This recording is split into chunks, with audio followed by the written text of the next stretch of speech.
A grandma was selling candy on the street to buy a dress for her granddaughter, and the girl's mother, upon seeing the gift, tossed it in the trash without batting an eye.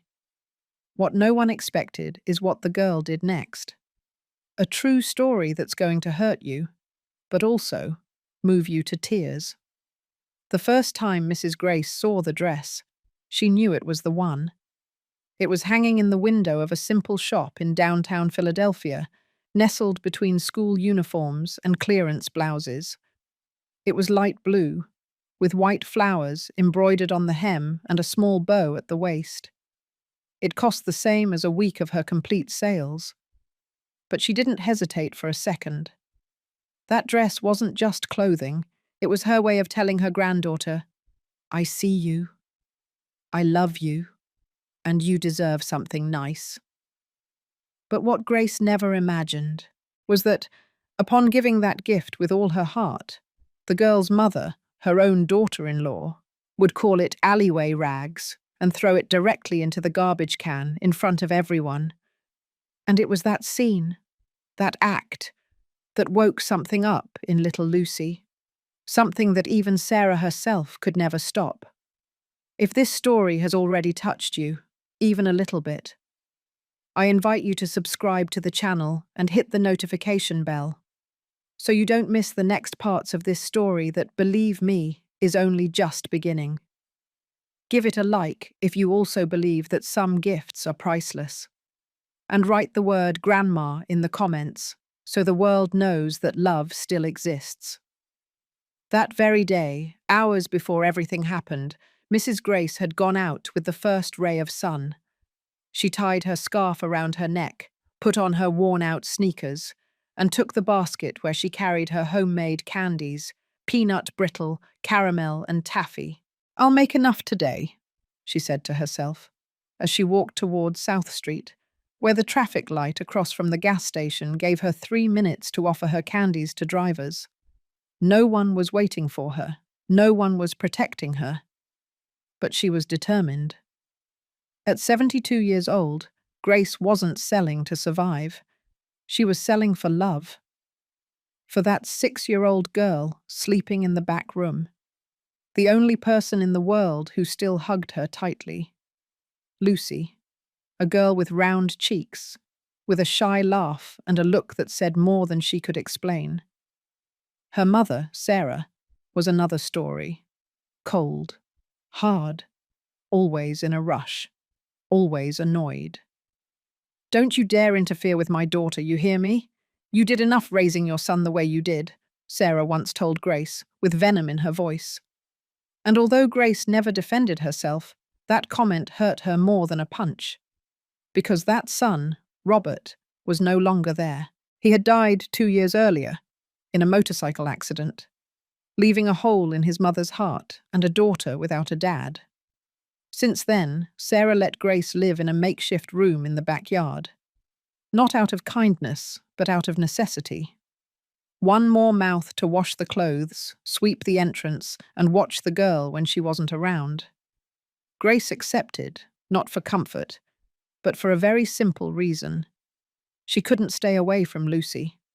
And it was for her, for that girl who once told her in the softest voice, "Grandma, do you think I can go to school one day in a new dress, like the other girls have?" That Grace decided. She was going to save dollar by dollar until she could buy that dress. It didn't matter how much her back ached. It didn't matter that people ignored her on the street. She would do it, even if no one else would do it for her. That morning was different. A serious-looking young man approached her basket and bought 3 pieces of candy, but instead of taking them, he left a folded bill and said, "This isn't for the candy, it's for your granddaughter." Grace wanted to reply, but couldn't. She just squeezed that bill between her hands, her eyes filled with tears, because with that gesture, she finally had enough to buy the dress. What she didn't know yet was that that very night, her heart was going to break again. When Mrs. Grace got home that night, she carried something more valuable than money in her cloth bag. The dress, blue, with hand-embroidered daisies and a small white bow in front. The shop wrapped it in crisp cellophane paper and tied it with a simple ribbon that she didn't want to remove, not even to check it. She slipped through the patio door without a sound. The hallway light bulb flickered, as if it felt cold too.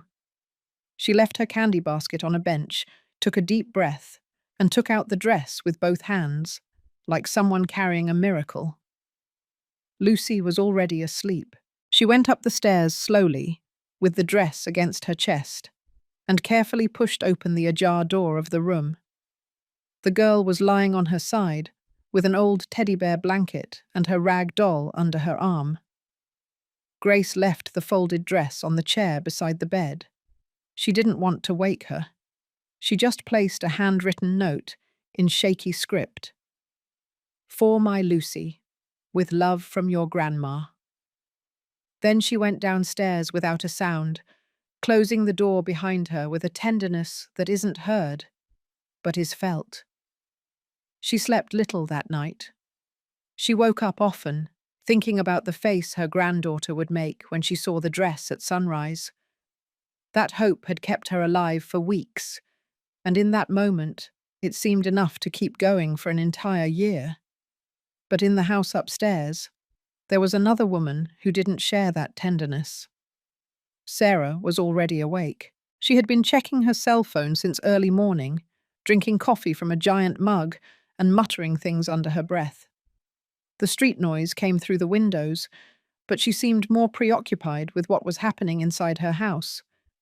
When she entered her daughter's room to dress her, it didn't take long for her to see the blue dress. She picked it up from the chair with 2 fingers, as if it were used clothing from the trash. "And what the heck is this?"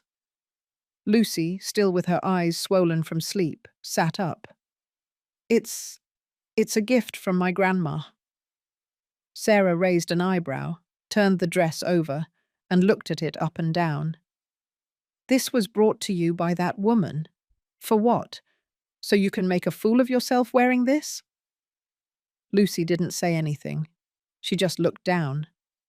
Sarah walked to the kitchen with the dress in her hand. She opened the garbage can and tossed it inside without thinking. "This is not clothing for a decent girl. It's alleyway rags." Grace, who was sweeping the patio, heard the sound of the bin closing. She peeked with her heart pounding. And there, in the corner of the black bag, she saw the tip of the blue dress. She didn't say anything. She just pressed her lips together and kept sweeping. Sarah returned to her daughter's room with an old t-shirt in her hand. "Put this on. Don't start with your nonsense." Lucy, silent, obeyed. But when her mother left the room, her eyes welled up with tears. She peeked out the window. Her grandmother was still sweeping, pretending nothing was happening. In the kitchen, Sarah didn't stop grumbling, always sticking her nose where it doesn't belong. As if it wasn't enough that I'm supporting her, now she wants to play mother. At noon, Grace went to the farmer's market to buy beans and bread. She walked slower than usual and didn't talk to anyone. When she returned, the garbage can was no longer in its place. The garbage truck had passed recently, but something seemed strange to her. The lid was open, and bags were missing. She didn't ask. She just looked towards the stairs. That night, Lucy didn't have dinner with her mother. She said she had a headache. Sarah, as always, didn't insist. Instead, when the house fell silent, the girl went down the stairs in socks, carrying a plastic bag in her hand. She gently knocked on the door of the little house in the back. "Grandma, can I come in?" Grace opened without asking. Lucy came in and carefully took out the blue dress.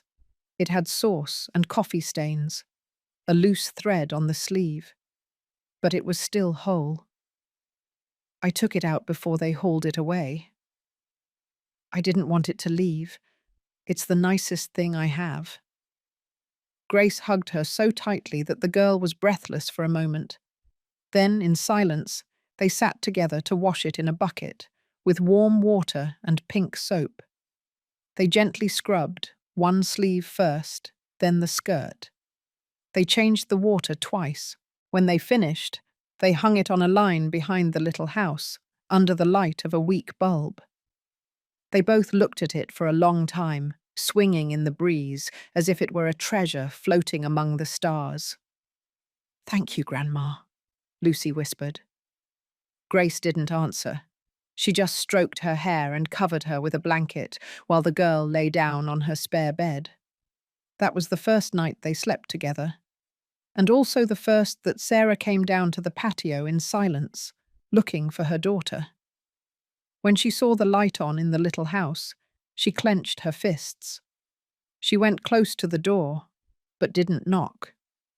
She stayed for a moment, listening from outside. Inside, there were no voices, just the soft sound of a girl's calm breathing and the slight sway of a dress that kept dripping under the moon. Sarah left without saying anything.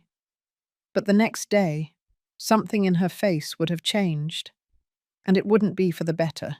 The first lights of the morning barely touched the patio walls when Mrs. Grace opened her eyes. Lucy was sleeping in her makeshift bed, her face buried in the blankets and her hair messy on the pillow. The blue dress hung in silence behind the house, still damp, still a miracle.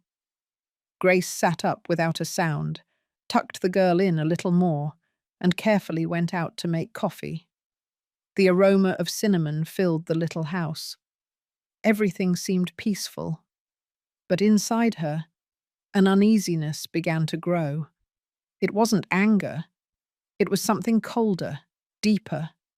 A quiet certainty that Sarah wouldn't tolerate seeing them so close. And she was right. Sarah came down to the patio an hour later, with dry footsteps, without saying hello. She only shot a quick glance at the clothesline where the dress was hanging. She recognized it. She didn't say anything, but her frown was deeper than normal. She went into the main kitchen without opening her mouth. Lucy woke up shortly after. She came down barefoot, still sleepy, but with a gentle smile. She sat down at the table and looked at her grandmother as if she didn't need to say anything. Between them, words weren't always necessary. They understood each other with looks, with gestures, with silences. They had dry bread with butter and some beans for breakfast. For them, it was enough. Later, Grace walked Lucy to the gate that separated the main house. "Your mom can't know you slept here, okay?" Lucy nodded. "I won't say anything. And if she asks about the dress? I'll say I couldn't find it." Grace stayed for a moment watching the girl go up the stairs and enter the world where she wasn't welcome again. Then she returned to her little room and sat by the window, looking at the sky without seeing it. While sewing a loose button on an old blouse, her mind took her back years. She remembered the day Robert, her only son, introduced her to Sarah for the first time. She was a young woman, beautiful, but with a look that didn't convince her. It wasn't distrust, it was distance. Cold, ambitious, with measured words. She never liked how she looked at him, or how she talked about her family. "She's very different from us, son," she had told him privately. "That's why I like her, Mum. Because she has goals." Then came the marriage, rushed. At first, Sarah feigned friendliness. She visited Grace with a bag of donuts. She smiled. But after Lucy's birth, everything changed. Distance, criticism, reproach. When Robert died, hit by a truck on the highway, Sarah was left with everything: the house, the car, the girl. And Grace was left only with her memories, and with the silent promise of never leaving her granddaughter. The day of the funeral, while she was still crying next to the coffin, Sarah told her bluntly, "I have no one else to help me with the girl. If you want to stay, there's a free room in the patio, but don't stick your nose where it doesn't belong." And so it was. Grace accepted that corner with bitter gratitude, because more than a physical space, it was a way to stay close to the only thing she had left in the world. Since then, she lived in the shadows. She cooked when she could, she swept, she washed clothes, she helped Lucy with her homework, but always from a distance, because Sarah never allowed her to take the place of a mother or a grandmother, only that of a silent servant. But now, with the dress rescued, with the girl looking for her at night, something inside Grace began to stir. It wasn't rebellion, it was determination. That afternoon, she took an old notebook from the drawer. In its pages, there were lists of expenses, recipes, prayers, copied by hand. She flipped through several pages until she found a blank space. She took a bitten pencil and wrote in small letters, "Save every dime. Don't touch anything." Save up for what's coming. It was her way of planning in silence, her way of preparing herself. Because something told her that this wouldn't end like this, and that the girl, sooner or later, would need more than a dress. When night fell, Lucy came down again. This time she had a folded sheet of paper in her pocket. It was a drawing. In it, two figures appeared holding hands, a girl in a blue dress and an older woman with grey braids. Both were smiling in front of a little house with flowers on the door. "Is that me?" Grace asked. "It's you and it's me," the girl replied. "And it's our house." Grace couldn't hold back her tears. "But we live here, my love." "No. This house is the one we're going to have someday. Just you and me."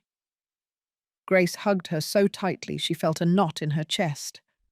The girl didn't know everything her mother was capable of. She didn't know what her father had suffered. She didn't know that there were things that had been kept silent for too long.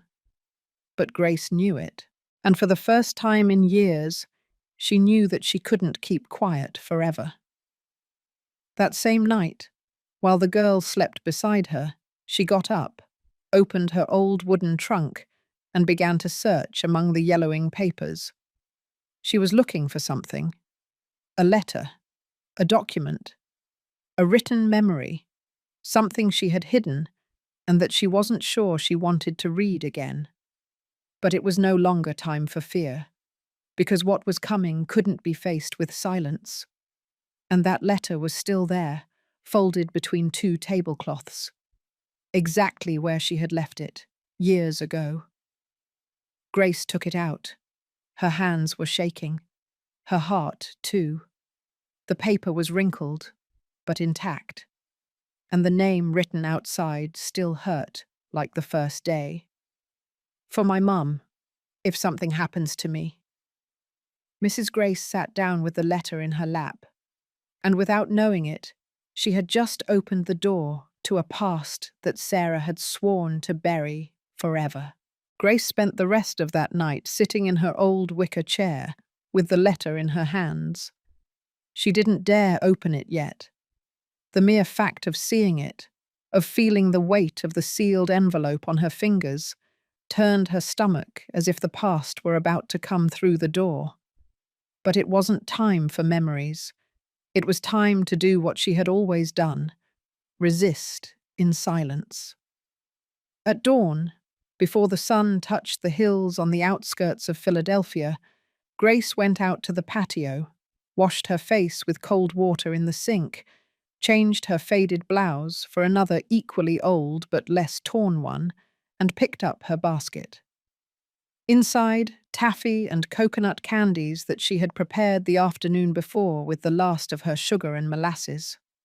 She crossed the dirt street, walked 7 blocks until she reached the avenue.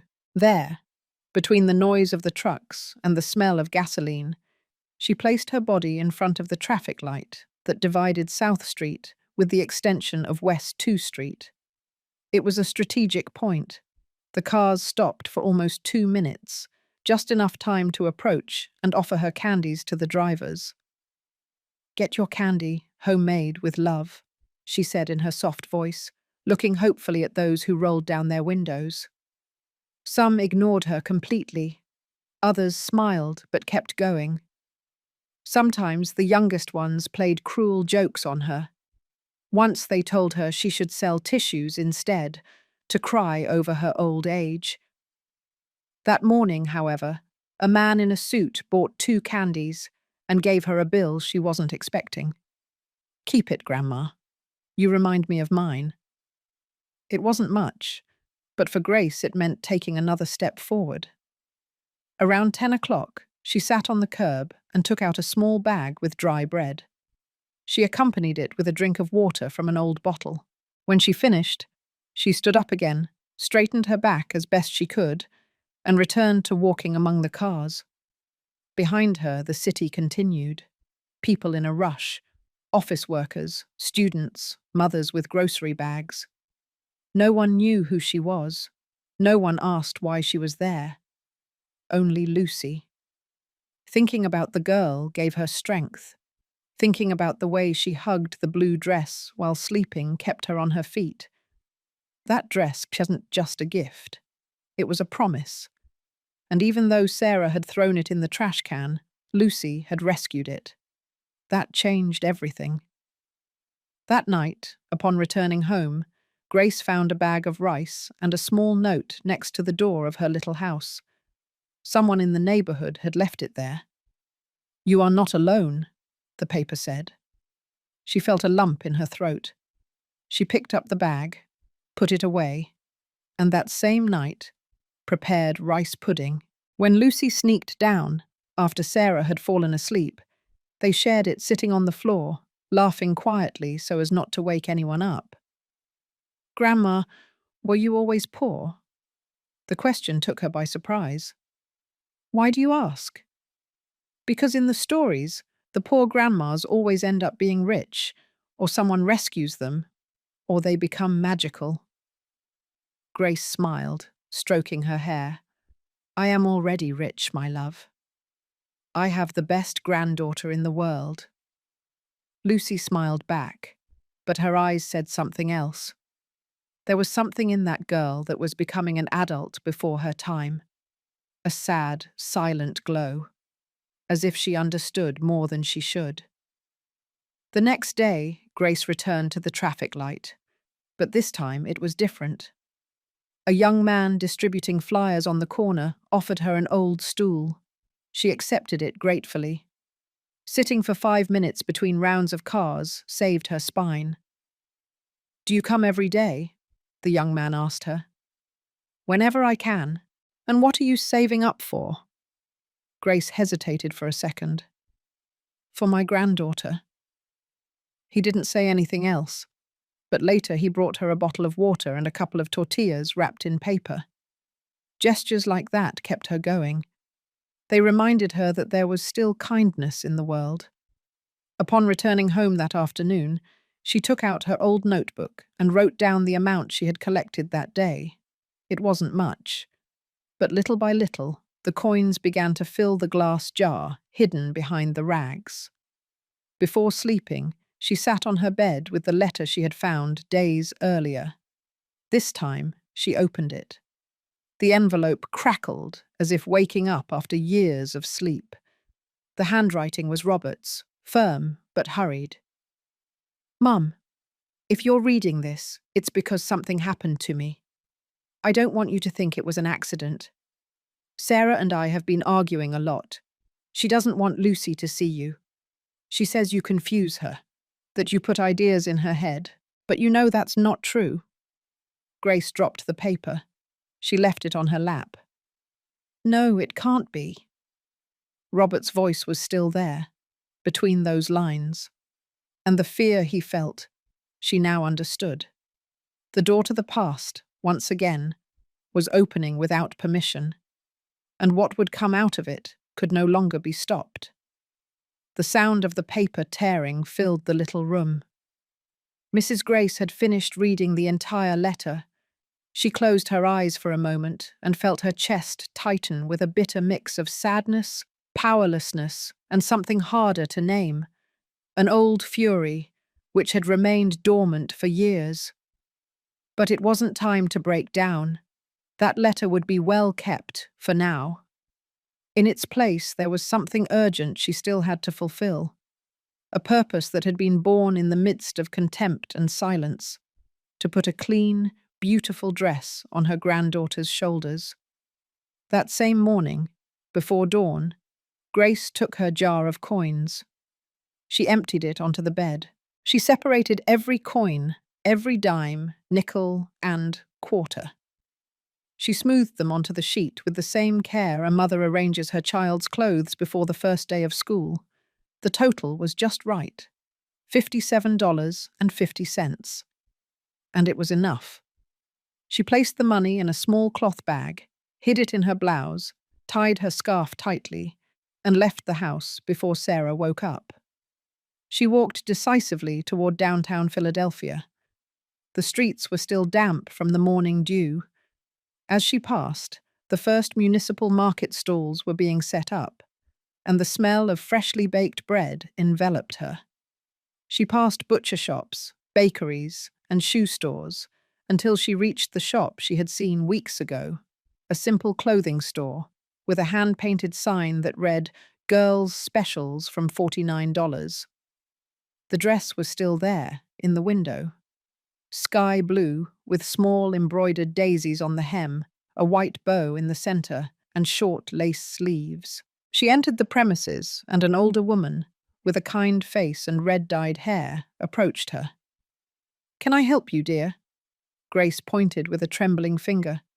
"I want that dress. It's for my granddaughter." The woman took it down from the mannequin and shook it carefully. "It's on sale. I only have 2 pieces left. Do you know what size you need?" Grace nodded confidently. 6. She's small, but it fits her. While the lady wrapped the dress in cellophane paper and tied it with a ribbon, Grace took out the little bag and counted one by one the coins on the counter. "I'm 50 cents short, but if you want I can bring you a lollipop tomorrow," she joked with a shy smile.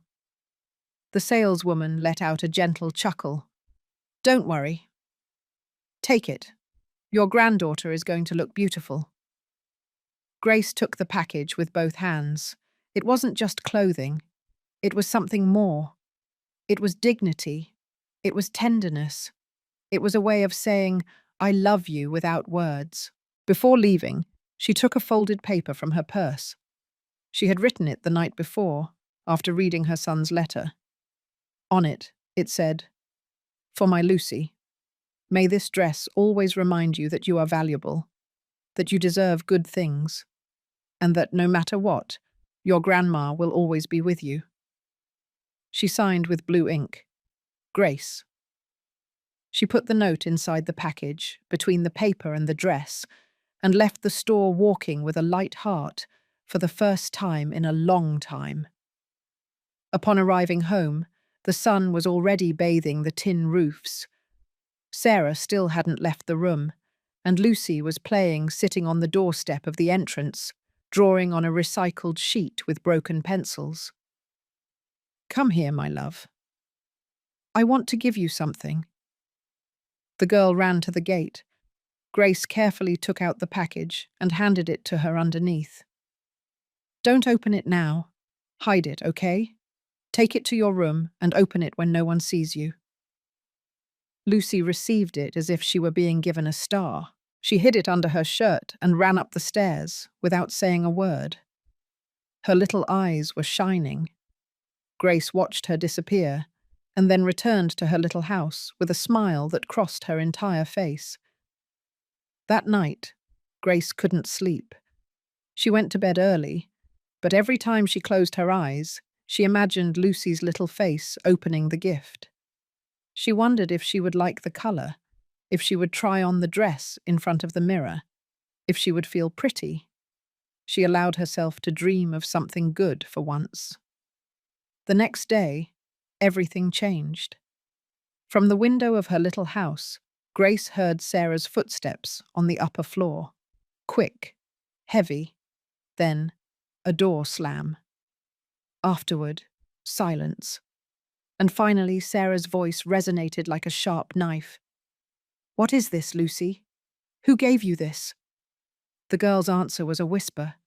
Grace couldn't quite hear it, but she did hear the dull thud of the package against the floor, the rustle of the cellophane, and then the sound of the black garbage bag being opened. Grace went out. The blood was buzzing in her ears. From the staircase, she saw Sarah in the kitchen, with the wrinkled dress in one hand. "You are not going to wear this, you hear me? This trash looks like it came out of a dump." And without another word, she threw it into the can along with the food scraps. Lucy, standing nearby, wasn't crying. She was just watching, with a contained rage that was not common for a girl. Grace stood there, paralyzed. She didn't say anything. She just clung to the doorframe, because she felt her legs were no longer responding. But as the dress fell over the remains of tortilla and tomato peels, something else fell inside Grace's heart. The absolute certainty that Sarah had crossed a line. And what Grace would do next wouldn't be to keep silent. The afternoon wore on without haste, but with an invisible weight that seeped through the cracks of the soul. The patio was silent. The neighbors' chickens clucked in the distance, and somewhere an old radio played country songs that no one was really listening to. Mrs. Grace hadn't left her little house since the morning episode, not because she was tired, but because something inside her had broken, and she didn't know how to stand up the same way as before. She had witnessed many humiliations in her life: poverty, abandonment, the indifference of institutions, the contempt of some distant relatives after her husband's death. But that scene, seeing her gift, that clean, embroidered dress, bought with so much effort, being thrown into the trash as if it were garbage, that was different. And not because of the dress, but because of what it symbolized. Because that gift carried within it everything she could no longer say with words. And the worst hadn't been seeing it fall among the waste. The worst was looking at Lucy. Her face showed no tears.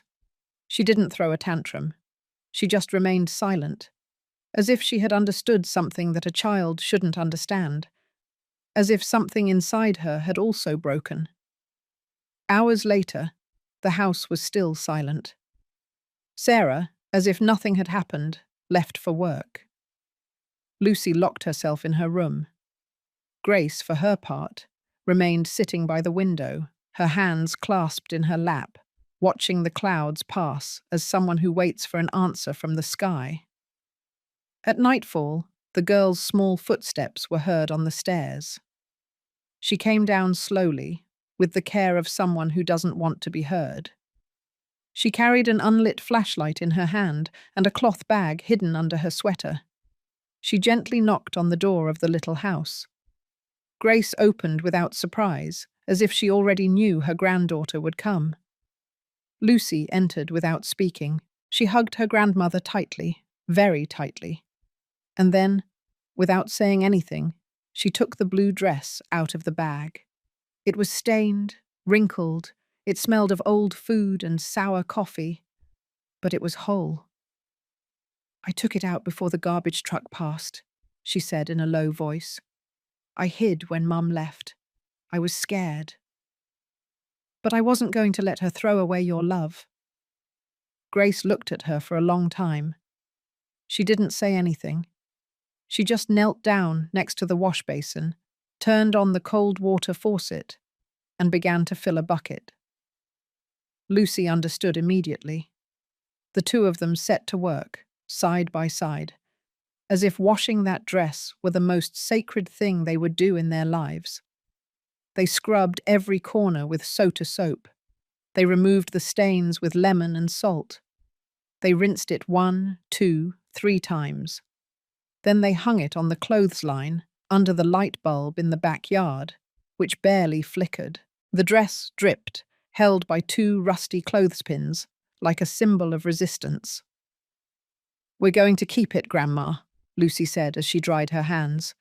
"No one else will touch it. No one." Grace nodded. That night, She wrote again in her notebook.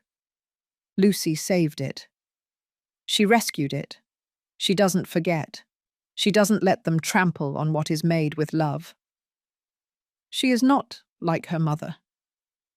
She didn't finish the sentence. The tears had come first. Lucy slept with her grandmother that night. She curled up under the thin blankets, and for the first time in many days, she fell asleep without fear. But Sarah didn't take long to notice. The next morning, she went up to her daughter's room to wake her up, but the bed was empty. She checked the bathroom, the kitchen, the living room. Nothing. Finally, she went down to the patio. She knocked on the door of the little house with hard knuckles. "Lucy, are you there?" Grace opened with the same serenity with which she did everything. "Yes, she is here. She fell asleep with me. It rained last night. She was scared." Sarah entered as if it were her own house, with sure footsteps and a tight jaw. She looked at her daughter as if her soul had left her. "Do you think this is normal? Sleeping here as if you were a tramp?" Lucy lowered her head. Grace wanted to respond, but restrained herself. She knew that if she spoke, she would only make things worse. Sarah turned with a coldness that hurt in the air. "Enough of this ridiculousness. If you come down again without permission, you'll see what happens to you. And you, Grace, enough is enough.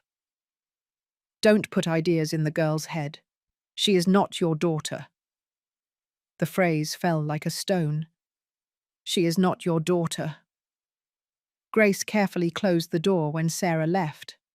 Not out of fear, but out of self-respect. Lucy was shaking, and not from cold. "I don't care," the girl said, her eyes full of contained rage. "I know she doesn't like me, but you love me. And that's enough for me." Grace stroked her hair, trying to contain the lump in her throat.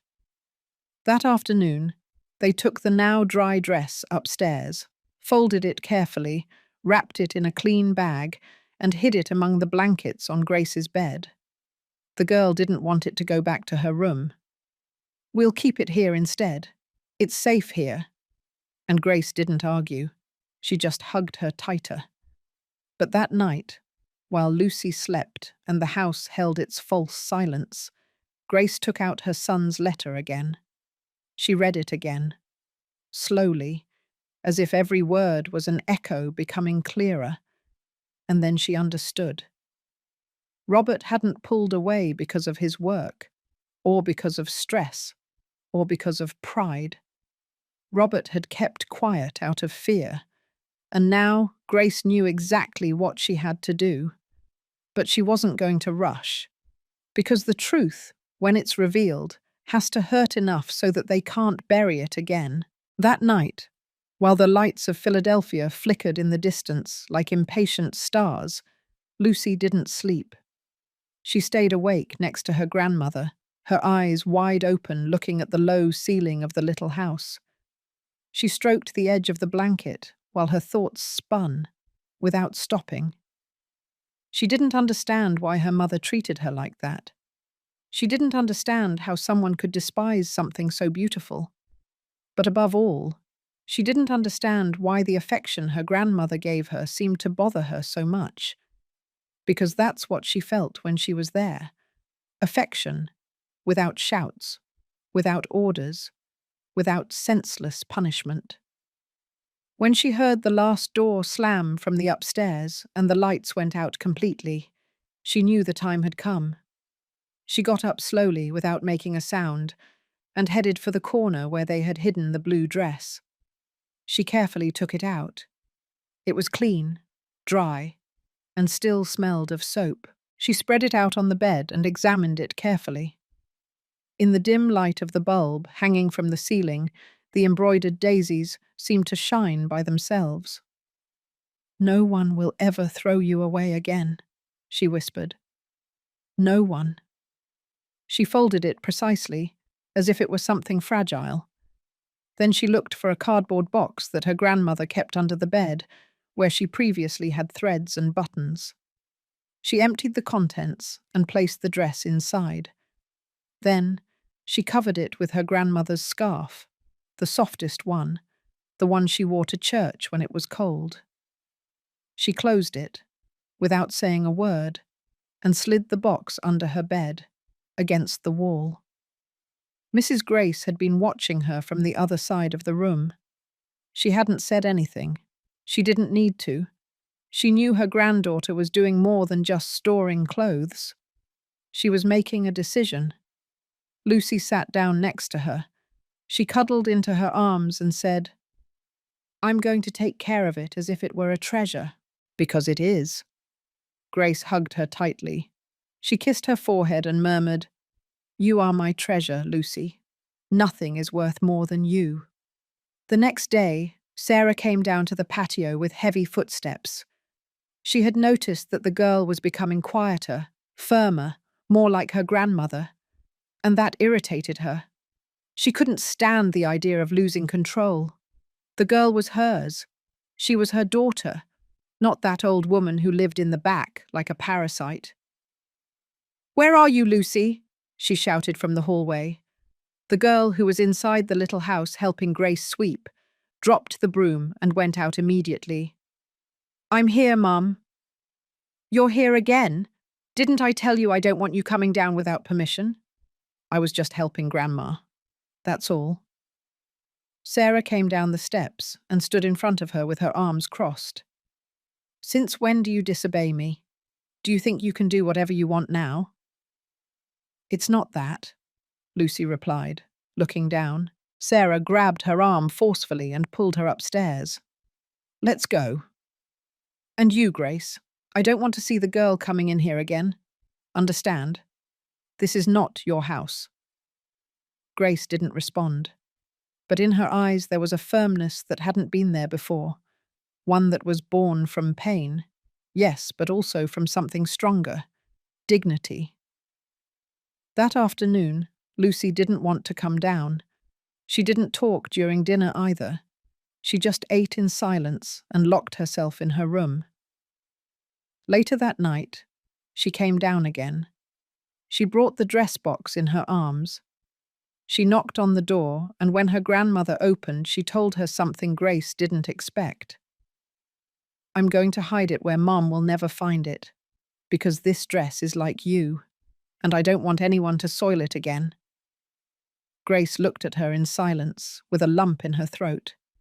The girl was talking like an adult, as if her soul had suddenly stretched. Lucy entered, left the box hidden in the darkest corner of the closet, and sat down at the table. "Grandma, can I ask you something?" "Of course, my love. Did my dad love you?" Grace looked at her, surprised. "Very much." "Your dad was a good son. And my mum, too? I don't know. In her own way, maybe. And what do you think of her?" Grace hesitated. She didn't want to speak ill of Sarah in front of her granddaughter, but she couldn't lie either. "I think your mum is hurt. And sometimes, when people have wounds that don't heal, they become hard. Like stone. And am I going to become like that too?" "No, Lucy," Grace said, taking her hands, "because you have something she didn't have. You have love, and that changes everything."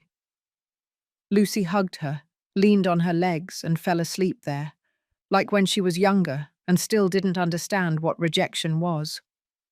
Grace watched her sleep for a while. Afterward, she got up, went to her trunk, took out Robert's letter, and read it again. Something inside her told her that letter would soon have to see the light. But not yet. First, she needed to protect her granddaughter. And the next day, that need would become an urgency, because something, or someone, would come to stir up the past. And this time, it wouldn't be about words, but about evidence. The next morning dawned grey. A thick air ran through the neighborhood streets, and the sky threatened rain before sunrise. Mrs. Grace woke up early, as always. She sat on the edge of her wooden bed, slowly stretched her arms, and looked toward the corner where Lucy slept, still curled up under the blankets, breathing peacefully. She didn't wake her. She turned down the volume on the portable radio she used as an alarm clock, heated coffee on her old coal stove, and cut a piece of stale bread. While having breakfast in silence, she thought about what Robert had written in that letter. Sometimes the handwriting appeared in her mind as if she had memorized it. She couldn't shake it off. When Lucy woke up, she seemed more determined than usual.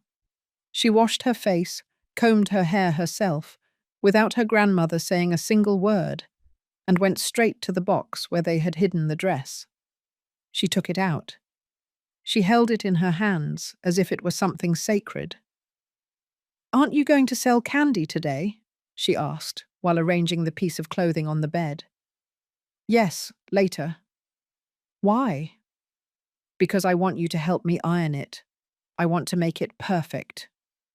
"For when I need it?" Grace looked at her, not understanding. "And when do you need it?" "For the school presentation day." Mrs. Grace felt a pang in her chest. She remembered that date very well. It was in 2 weeks. An event held every year in the elementary school auditorium, where all the girls danced in pretty dresses, where all the mothers applauded loudly, and where generally Sarah didn't even show up. "Are you sure you're going to wear it? Will your mum let you?" "She won't know," Lucy replied without hesitation.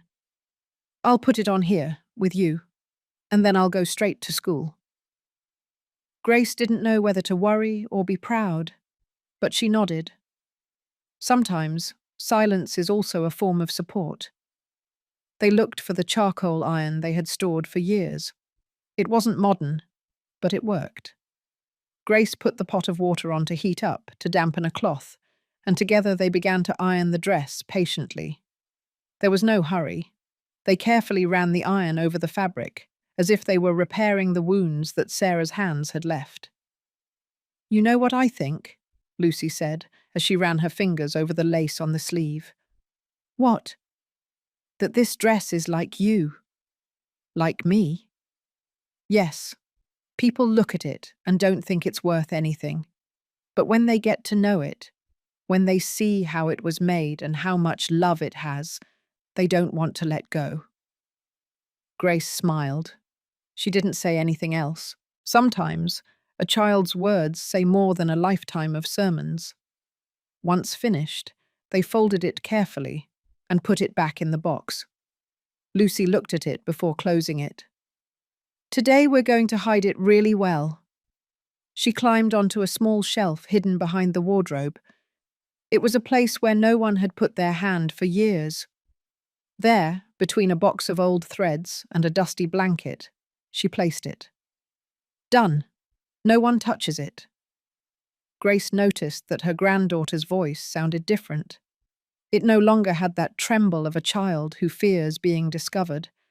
It sounded firm, and that firmness scared her, because it didn't belong to a 6-year-old girl. That afternoon, as always, Grace went out with her basket. The sky had cleared up a bit. She walked to the usual corner, near the traffic light where she sold. She didn't sell much, but she returned with enough coins to buy some rice and some tortillas. When she came back, it was already dark. Lucy was waiting for her, sitting at the entrance of the little house. She had her legs crossed and a folded piece of paper in her hands. "I made a drawing. Do you want to see it?" Grace took it. In it there were 2 figures, an older woman, with white braids, a long dress, and a huge smile, and a girl with a bow and a blue dress, standing next to her, in front of a house with flowers on the door. "That's us," Lucy said, pointing. "But we're not here. We're in our house. One where no one yells at us." Grace felt something inside her break in silence. She put the drawing away between the pages of her notebook as if it were a will. "We're going to keep this memory, for when we need it." That night they had rice and eggs for dinner. They shared a cup of warm, hot chocolate, and then Lucy fell asleep on her grandmother's lap. But not everything was calm. Upstairs, Sarah was on the phone, a conversation that would change the routine in the following days. Yes, good evening. Are you Lucy's teacher? Ah, of course. What did you say? You want her to participate in the school event? Well, I don't know if she can. I'd have to think about it. The girl has been distracted lately. Silence.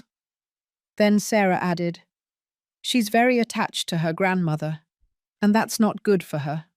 That woman spoils her. The conversation lasted barely 5 minutes, but it was enough, because the next day, the teacher would knock on the door of the house, not to talk about grades, but to ask a question that would change everything. Monday dawned differently, not because of the weather. It was still cloudy like the previous days, but because of the way Lucy came down the stairs that morning. She no longer did it running, or with fear, or looking over her shoulder to see if her mother was following her. She did it with a firm step, calm, like someone who no longer has to ask permission to feel love, Mrs. Grace was sitting outside the little house, shelling peas with a cloth over her legs. When she saw the girl approaching, she smiled without saying a word. Lucy sat down next to her and began to help her without being asked. And that was the first day of the new ritual. Every day, after breakfast, Lucy went down to the patio with any excuse. Sometimes she said she was going for her sweater. Other times, that she had forgotten her notebook. Sometimes she didn't even say anything. She simply appeared and sat with her grandmother. Sometimes they talked. Sometimes they didn't. But the silence between them wasn't awkward. It was warm. Like the kind of silence that only exists between two people who understand each other without the need for explanations. Grace, who for years had learned to move without making a sound so as not to bother anyone, now found herself waiting for those tiny footsteps every morning. She would prepare a little bread with caramel or a cup of warm hot chocolate. She had a blanket folded for her in case it was cold. Lucy, for her part, began to change too. She no longer complained as much at school. She no longer came back with a frown. Even her teachers noticed that she spoke more, that she raised her hand, that she laughed. What Sarah didn't know or didn't want to see was that the girl was blossoming, and the water that made her grow wasn't coming from her house, but from the corner she had always despised, the little house in the back. One afternoon, while they were playing at waxing Grace's old shoes, the girl asked, "Grandma, what would you do if someone was hiding things from you?" "Like what things?" "Things you should know. That would change your life if you knew them." Grace left the cloth on the table. She understood immediately that this question wasn't part of the game. "Sometimes the truth takes a long time to arrive, my love," she replied in a low voice. "But when it does arrive, you can no longer close your eyes again. And does it hurt? A lot. But it also frees you." Lucy didn't say anything else that day. But since then, whenever she could, she would open the box with the hidden dress and look at it. She didn't try it on. She just touched it with her fingertips. As if in that way, she could absorb the strength her grandmother had put into every stitch, every coin saved, every sacrifice. A day before the school event, Grace decided to do something special. She went to the market and, with a few coins left over from her sales, bought a small cloth flower, one of those sold to decorate headbands. It was white, small, with a yellow center. Upon returning, she sewed it by hand onto the top of the blue dress, right on the chest. When Lucy saw it, she couldn't hold back her tears. "Now it looks new." "It is new," Grace corrected, "because now it has a story." and what has a story is worth double. That night, while the city slept, Lucy stayed in the little house as she had been doing in recent days. She no longer asked permission. She no longer hid it. It was her space, her refuge. Upstairs, Sarah was beginning to notice the change, but she didn't know how to stop it. She had tried punishing her. She had tried ignoring her. She had even threatened to take her to live with an aunt in Chicago. But none of that worked. Lucy didn't respond with tantrums. She responded with silence, with presence, with a calm that disarmed any shouting, and that, more than anything else, irritated her. One afternoon, Lucy's teacher, a woman in her late 50s, with white hair pulled back in a bun and a soft but firm voice, came to the house. She knocked on the door politely. Grace was the one who opened. Sarah wasn't there. "Good afternoon. Is Lucy's mum home?" "No. She left a while ago. Can I help you with anything?" The teacher looked at her carefully. "Are you her grandmother?" "Yes, ma'am." The woman smiled, but it wasn't just any smile. It was one of those charged with intuition. "I'm here about tomorrow's event. Lucy told me you had given her a dress. And I wanted to know if she's going to need help so she can put it on in time. I can talk to the principal to give her a few extra minutes before the presentation." Grace felt her heart beating faster. For the first time, someone outside the house acknowledged her existence, and not as a nuisance, but as an important figure in her granddaughter's life. "Thank you, teacher." "Really, thank you. I will take care of it. But if you could keep an eye on her that day, I would greatly appreciate it." "I will. Lucy has a special light. Don't let them turn it off." Grace nodded, and when the teacher left, she sat down to write a new note in her notebook. Lucy is no longer alone. And neither am I. That night, the girl came down earlier than usual. She entered with her eyes shining. "Are you ready for tomorrow, Grandma?" "Are you?" "Very much." Grace took the dress out of its hiding place. She spread it out on the bed. The flower sewn on the chest seemed whiter than ever. Lucy looked at it like someone looking at an amulet. And the next day, the school would witness something no one could imagine. Because that dress, that girl, and that grandmother were going to give a lesson that wasn't in any textbook. The dawn of the big day arrived wrapped in a soft fog, the kind that hangs from the roofs as if the city were holding its breath. The school had decorated its patio with coloured streamers, plastic chairs lined up under white tents, and a modest stage with a blue backdrop, where it read, "Spring Festival, Grade 1 Group B." Lucy woke up before the roosters crowed. She dressed in silence, inside her grandmother's little house, under the only lamp hanging from the ceiling. The blue dress hanging in front of her looked new. It was shining clean, starched, with the freshly sewn white flower still smelling of new fabric. Grace helped her button it up the back, with trembling but delicate hands. She smoothed the lace on the sleeves with her palm, put a thin braid on each side of her face, and lent her a small butterfly brooch she had kept since her son was little. "You look beautiful, sweetie," she whispered. Lucy hugged her without saying anything. There was a contained emotion in her chest, a mix of nerves, joy, and fear. "Do you think my mum will be mad if she sees me in this dress?" Grace knelt down to her height. "It doesn't matter what she says. Today is your day, and this dress is not just clothes. It's love." "That cannot be thrown away." The girl nodded. Then she took her backpack, put her school shoes in it to change after the dance, and walked towards the door with determined steps.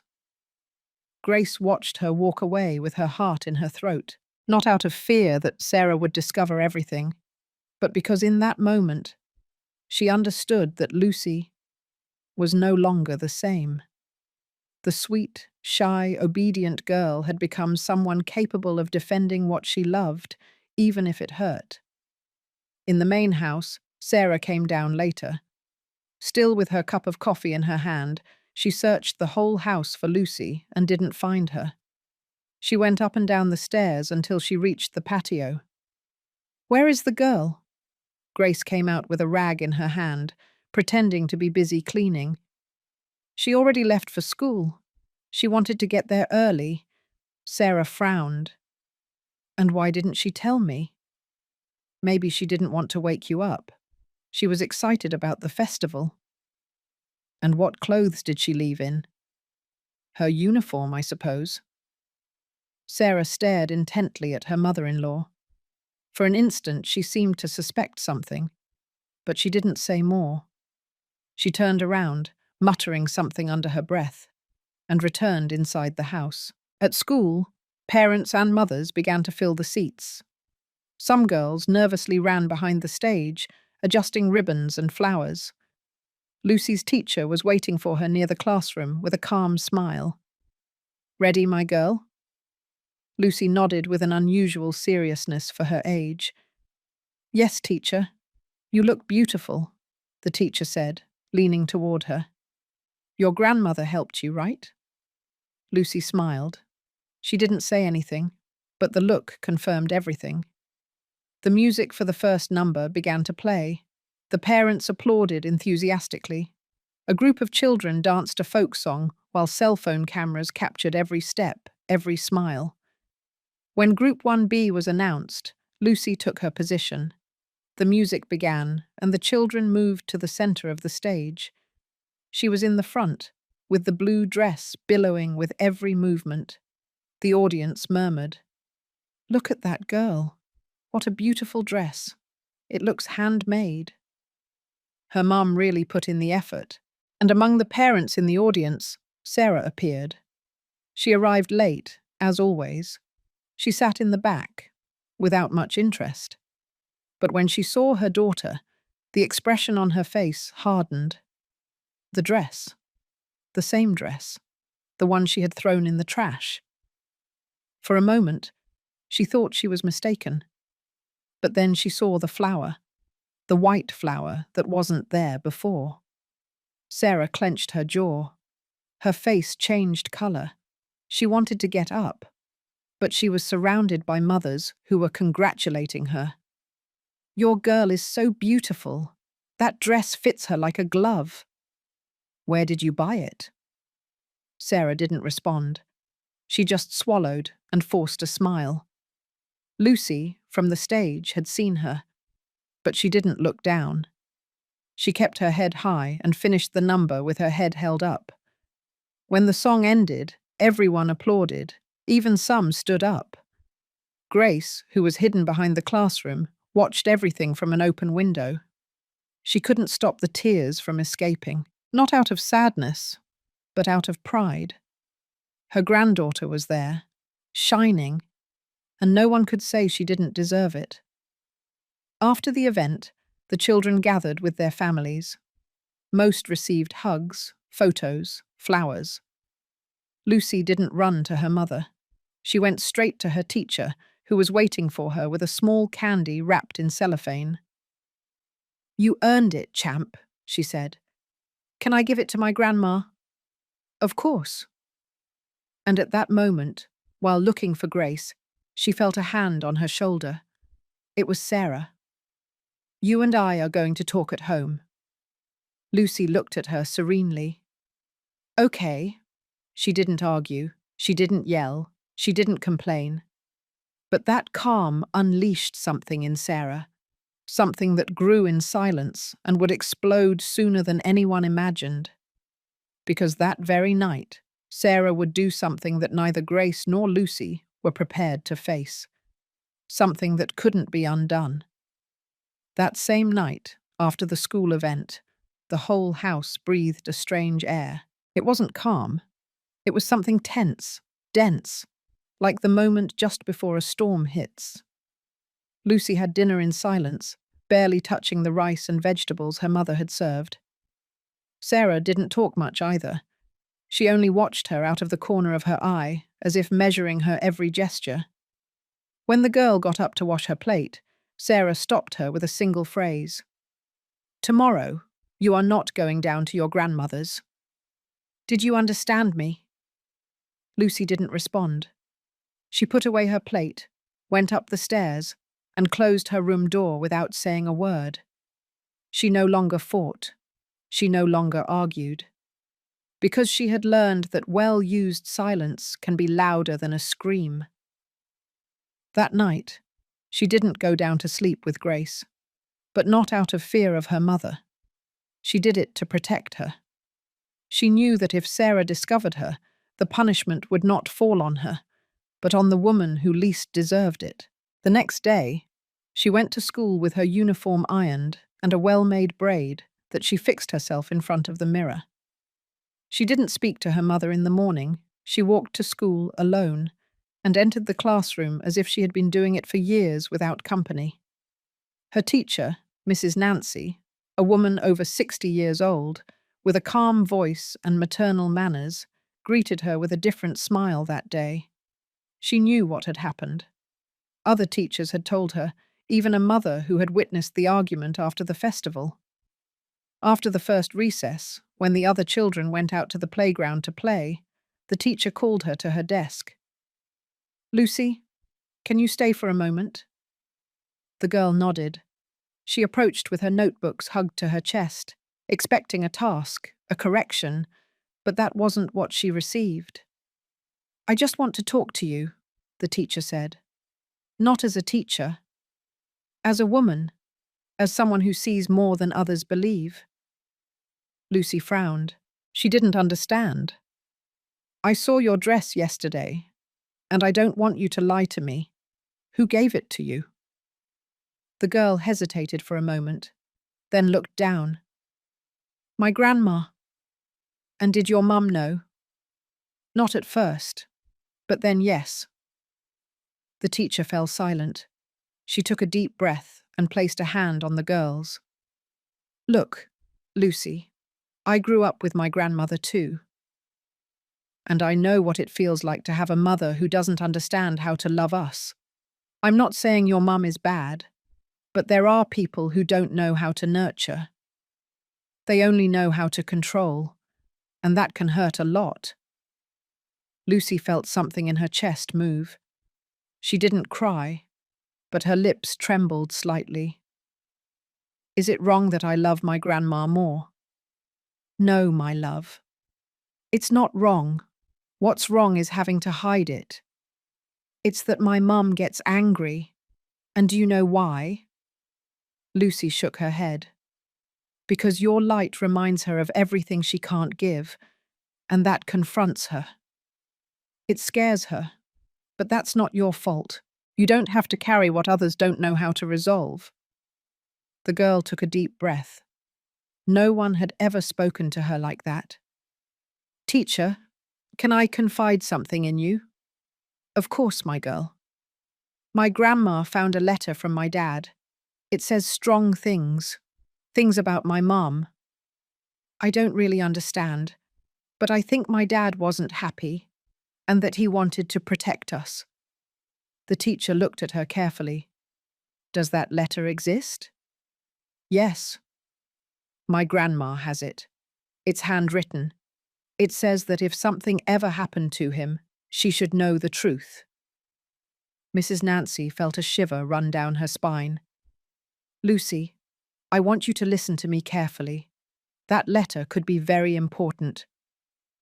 Not just for you, for your grandmother too, and perhaps to protect you." "Protect me?" "Sometimes words have more power than screams, but you need to be careful. Your mum cannot know that you talked to me about this." "Okay?" The girl nodded. "I just want my grandma to be okay. She's good. She doesn't deserve what my mum tells her." The teacher squeezed her hand gently. "And do you figure all that out by yourself?" "I feel it. In my stomach, like when something hurts but you don't know how to say it. That's called intuition, and not everyone has it. You do. Take care of it. Lucy returned to her desk, but she was no longer the same. Something in her had been released, a new feeling that perhaps not everything had to remain silent. And the teacher, from her desk, made a mental note of something important. That girl was not alone, and if necessary, she herself would go to the bottom of the story. That afternoon, upon returning home, Sarah was waiting for her with her arms crossed. "Where were you during recess?" "I was with Mrs. Nancy, the teacher." "And what were you talking about with her?" "Nothing, Mum. School stuff." Sarah narrowed her eyes. She didn't entirely believe it, but she didn't insist. That night, Lucy secretly went down to her grandmother's little house. She locked the door and sat on the floor, next to Grace. "Grandma, do you know what intuition is?" Grace looked at her sweetly. "Yes, my daughter. It's when your heart tells you what your mind doesn't understand yet." "And if I feel like something bad is approaching?" Grace fell silent for a moment.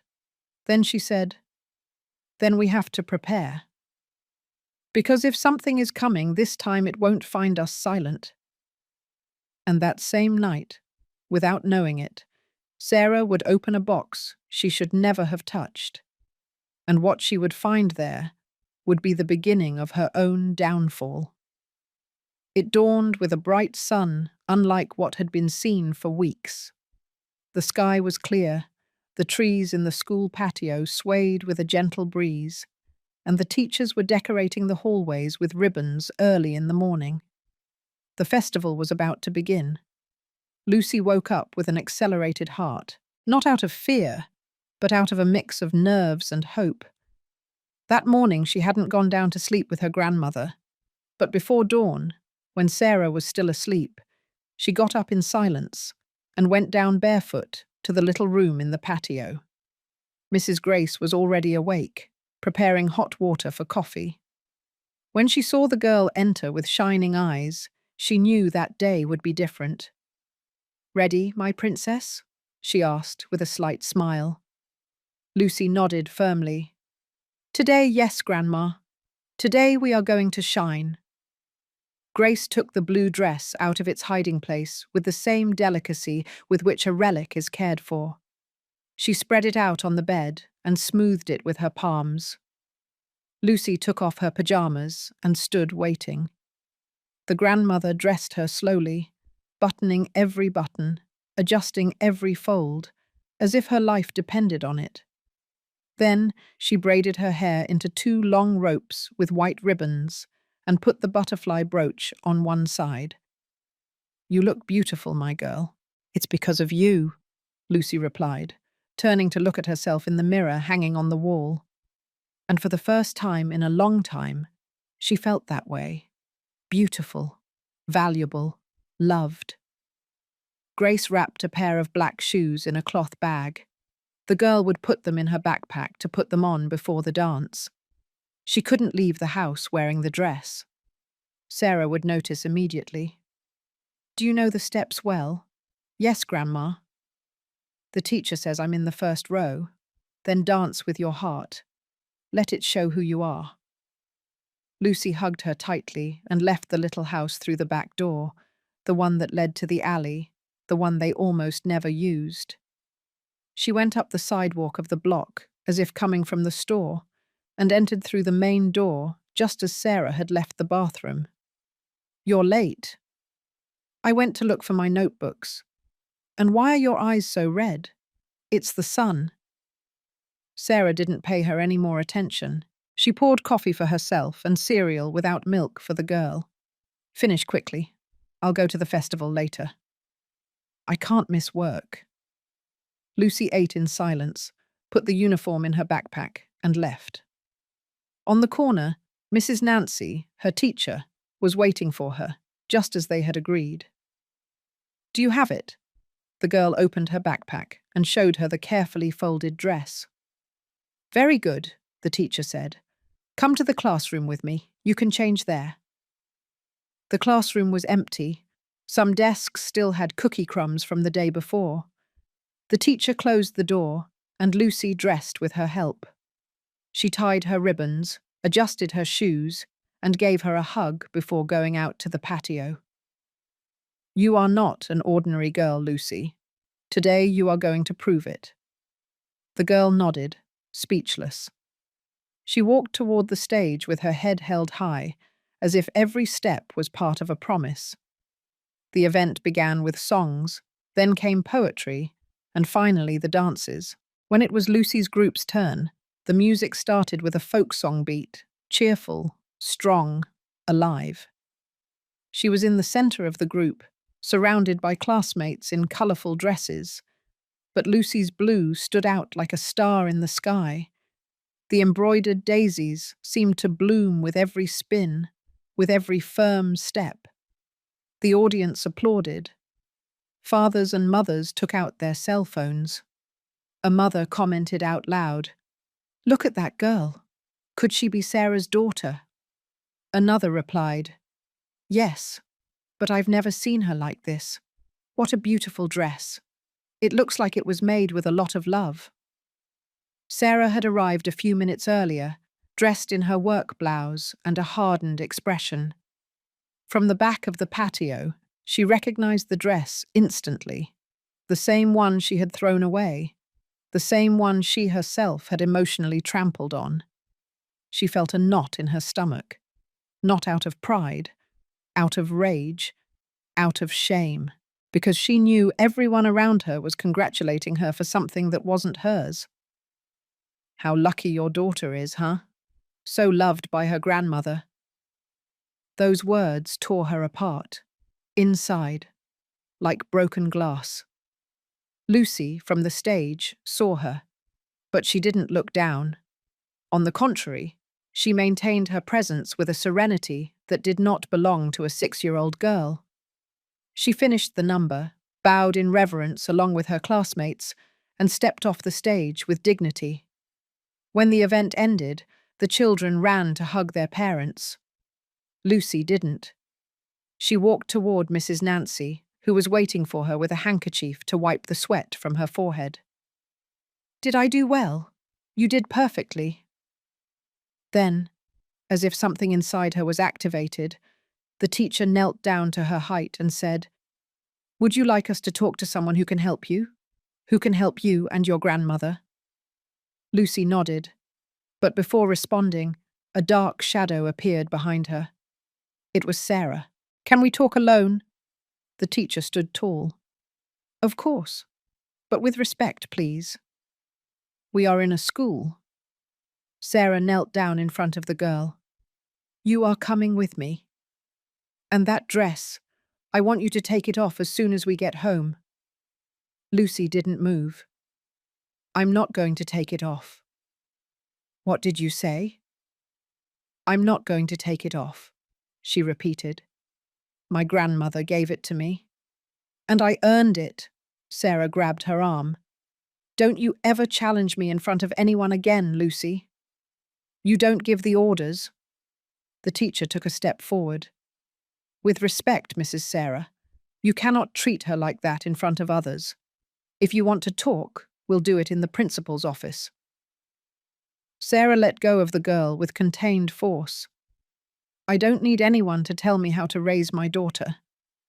"Then don't do it in public, because you are not raising her. You are hurting her." Sarah stood motionless. Then she turned around without answering and walked away among the other mothers, who were watching everything with wide eyes.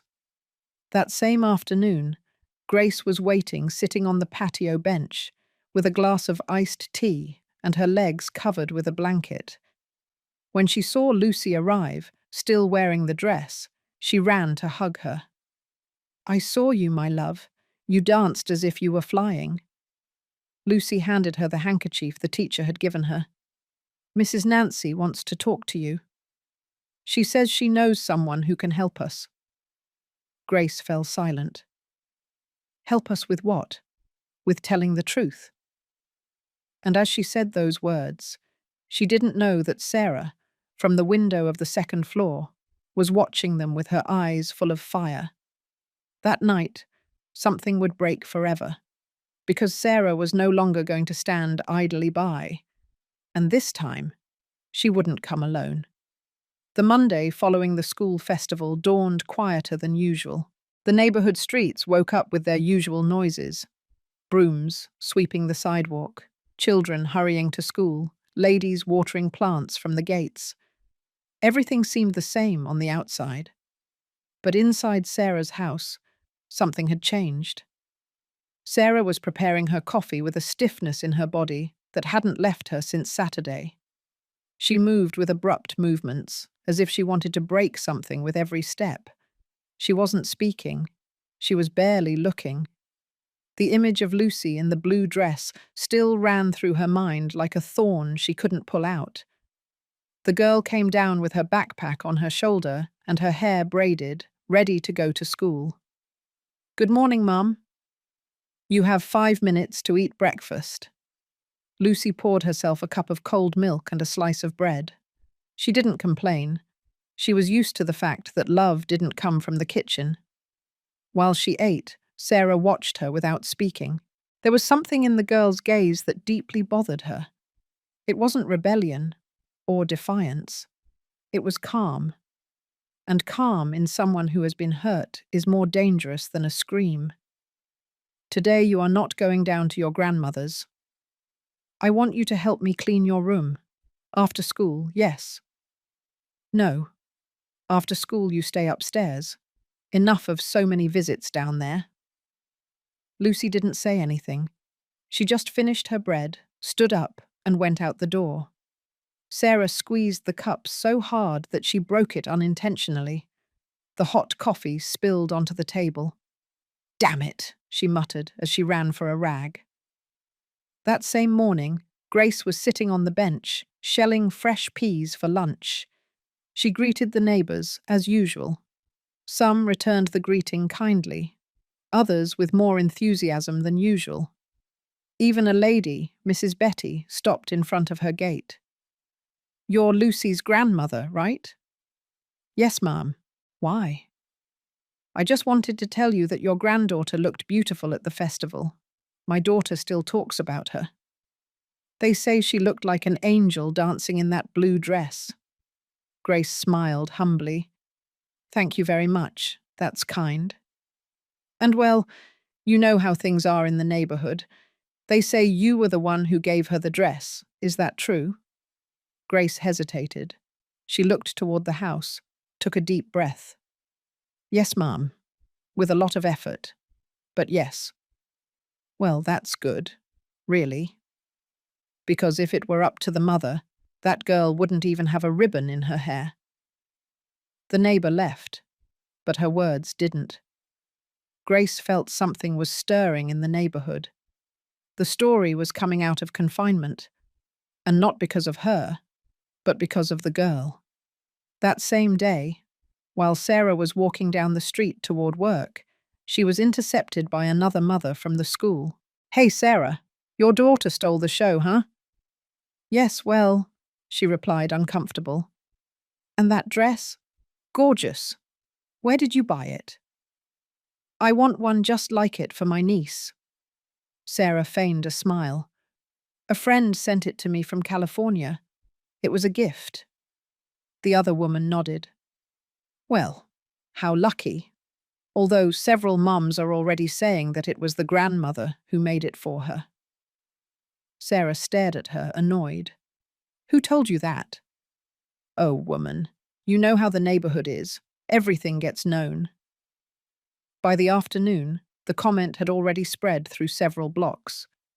At the convenience store, the bakery, in the tortilla line, everyone was talking about the blue dress and how it was scorned before it shone on stage.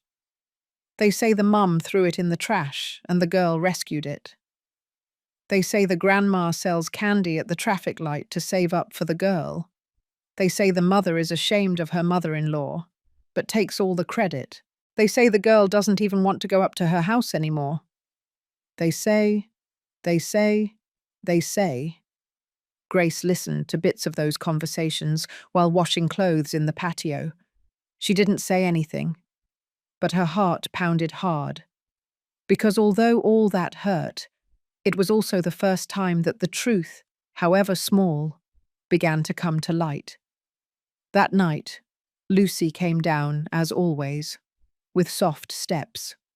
She brought with her a piece of paper folded in four. She handed it to her grandmother. "I wrote something at school today.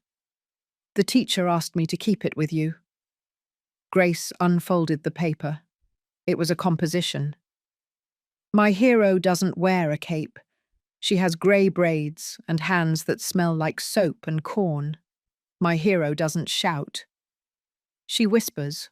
She doesn't punish. She teaches.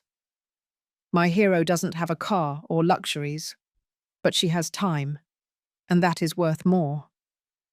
My hero is my grandmother, because she taught me that love is not bought, it is sown." Like a blue dress, Grace covered her mouth with one hand. She cried in silence, not out of sadness, but because she knew that her life, although ignored by many, had not been in vain. But while she hugged her granddaughter upstairs in the big house, Sarah opened her closet and began to take out old clothes. She was searching, rummaging, until she found a small white, square box that she had saved years ago. And inside that box, there was something she never thought she would see again. A wrinkled photograph, a note written in Robert's handwriting, and an envelope that read, "If something happens to me, Mum needs to know." Sarah looked at it as if it burned. Her face paled, because she didn't know that Lucy had already seen that letter, and even less, that Grace wasn't going to keep quiet this time. The next morning was silent, but not peaceful. In Sarah's house, every corner seemed to contain dense air, as if the walls themselves knew that something had been removed from the past. The box Sarah had found was still on her bed. She hadn't dared to open the letter, but just seeing the handwriting, she already knew what it said. And what worried her most was imagining how much her mother-in-law knew. Grace, for her part, didn't know that Sarah had found the box, but she did feel a change in the atmosphere.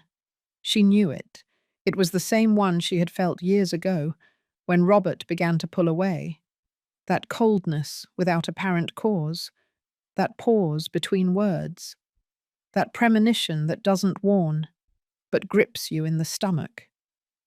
Lucy, innocent but intuitive, also perceived it. That morning she didn't come down for breakfast. She changed in silence, her eyes fixed on the notebook where she had written her composition. It hurt her to keep secrets, but it hurt her more to betray her grandmother's heart. When she arrived at school, Mrs. Nancy was waiting for her with a serious expression. Not harsh, serious. There was something in her face that revealed concern. "Lucy, can we talk for a moment before the others come in?" The girl nodded. They sat at the desk, away from the hustle and bustle of the playground. "Does your mum know you were with me after the festival?" "No, but she saw me talking to you." "Did she say anything to you?" "She said she didn't want me to dress like that again, that the dress will never be seen again." The teacher sighed. "Do you feel that you are in danger at home?" Lucy looked down. She bit her lips. "Sometimes I'm afraid for my grandma, not for me." "Has your mum done anything to her?" The girl shook her head, but then added, "She yells at her. She humiliates her.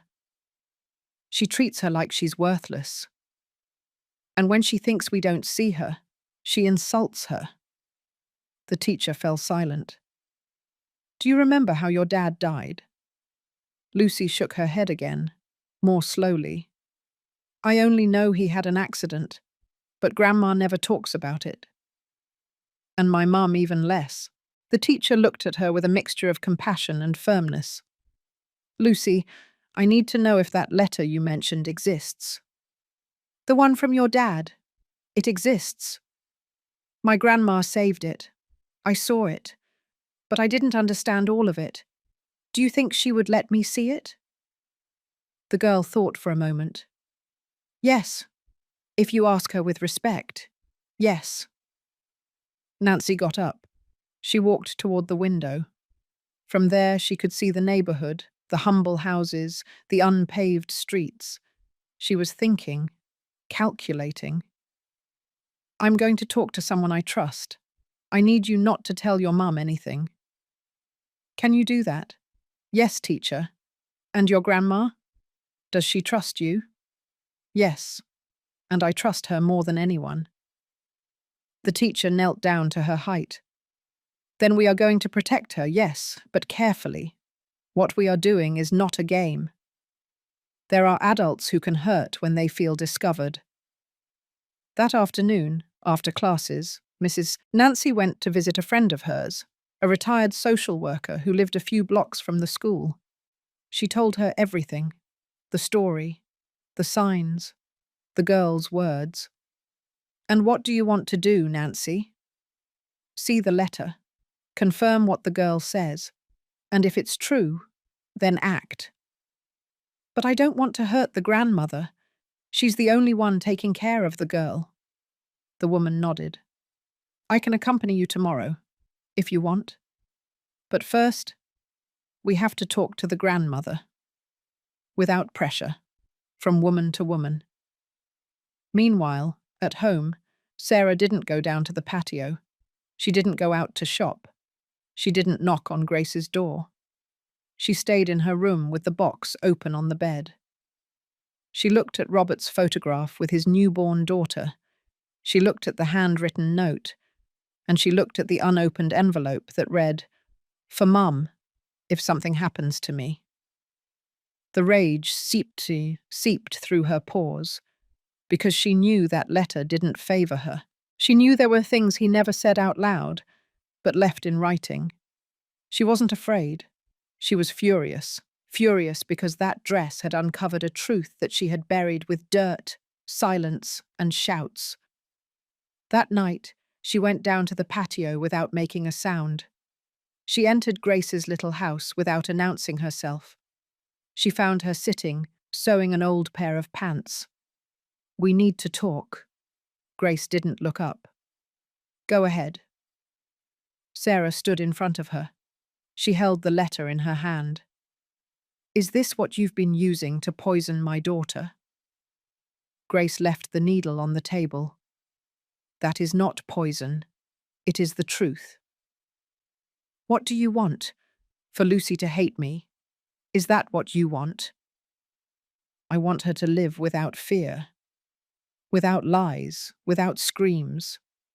Sarah clenched her teeth. And you think you are the saint in this story? I'm not a saint.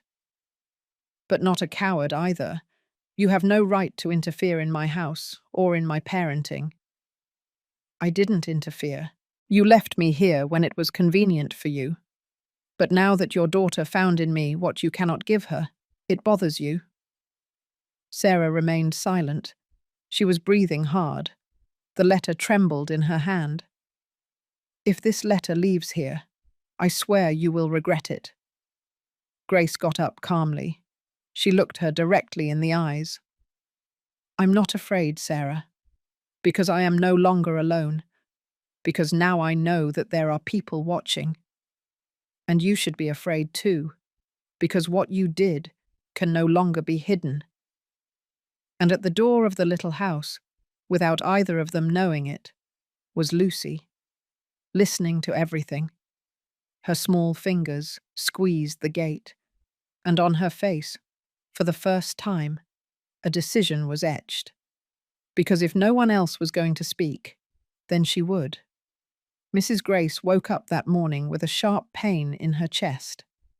It wasn't physical. It was the kind of discomfort that can't be cured with tea or ointments, because it doesn't come from the body, but from memory. She sat on the edge of her bed, covered herself with her scarf, and stared into the darkness for a long time. Outside, the silence of the neighborhood was total. as if the world had decided to suspend time for an instant. Inside, in the little house in the back, only the slight creaking of the old wood could be heard. She didn't know how much Lucy had heard the night before. She didn't ask. The girl slept beside her, hugging her arm as if seeking refuge. Grace didn't want to break that rest. But inside, she couldn't ignore that something had changed.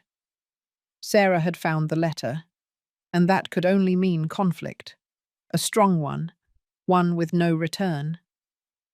As soon as the first ray of sun came out, she got up. She washed her face with cold water. She lit the coal stove to heat coffee, and she took a small wooden box from her trunk where she kept clippings, photos, old papers, bus tickets, things that no one would consider important, except her. Among all that, there was a photograph. In the image, Robert was about 12 years old. He was standing, his t-shirt stained with dirt, next to a tricycle he had repaired himself with wire. His smile was that of a child who needed nothing more than the wind in his face. Grace looked at him with misty eyes. She sat in the chair by the window, with the photo in her hands, and for the first time in years, she allowed herself to remember. My son, I didn't know how to protect you from her. I saw you leave in silence, keeping things you didn't say. I wanted to talk, but you wouldn't listen to me. And now it's your daughter who asks me not to keep quiet. I don't know if I have the strength, but I do know that I can no longer live with this inside. Lucy woke up shortly after. She stretched like any girl her age, but when she saw her grandmother with teary eyes and the photo in her hands, she knew it was time. Is that my dad? Grace nodded. She handed her the photo. This is what he was like when he was your age. Was he happy? When he was a child, yes. Afterward, he faded. The girl stroked the image with her fingers. Because of my mum. Grace didn't answer, not with words. She just leaned in and hugged her. She squeezed her hard, as if that were the only possible answer. Later, after Lucy left for school, Grace was left alone in the little house. But that solitude didn't last long. At noon, a gentle knock on the door pulled her out of her thoughts. It was Mrs. Nancy, the teacher, accompanied by a woman in her 50s, with glasses hanging from her neck and a serious expression. Good morning, Mrs. Grace. Excuse us for coming without notice. This is Ms. Hortense, a social worker. Grace remained silent, not out of fear, but because she didn't expect the matter to progress so quickly. Come in, please. The women entered. They sat in the 2 available chairs, and the teacher spoke first. Mrs. Grace, Lucy told us something. Things that are sensitive. We know you don't want conflicts, but there is something more important than peace, and that is protection. Hortense intervened. We found out that there is a letter written by your son, something he left before he died. Is that true? Grace nodded slowly. Yes, it's here. She stood up, went to her trunk, and took out the envelope. She didn't hand it over immediately. She held it with both hands. It's not easy, you know. This letter has been kept for years. And opening it is like opening a wound that never properly closed. We understand, the social worker said softly, but it could be the difference between leaving everything as it is or breaking the cycle. Grace handed over the letter.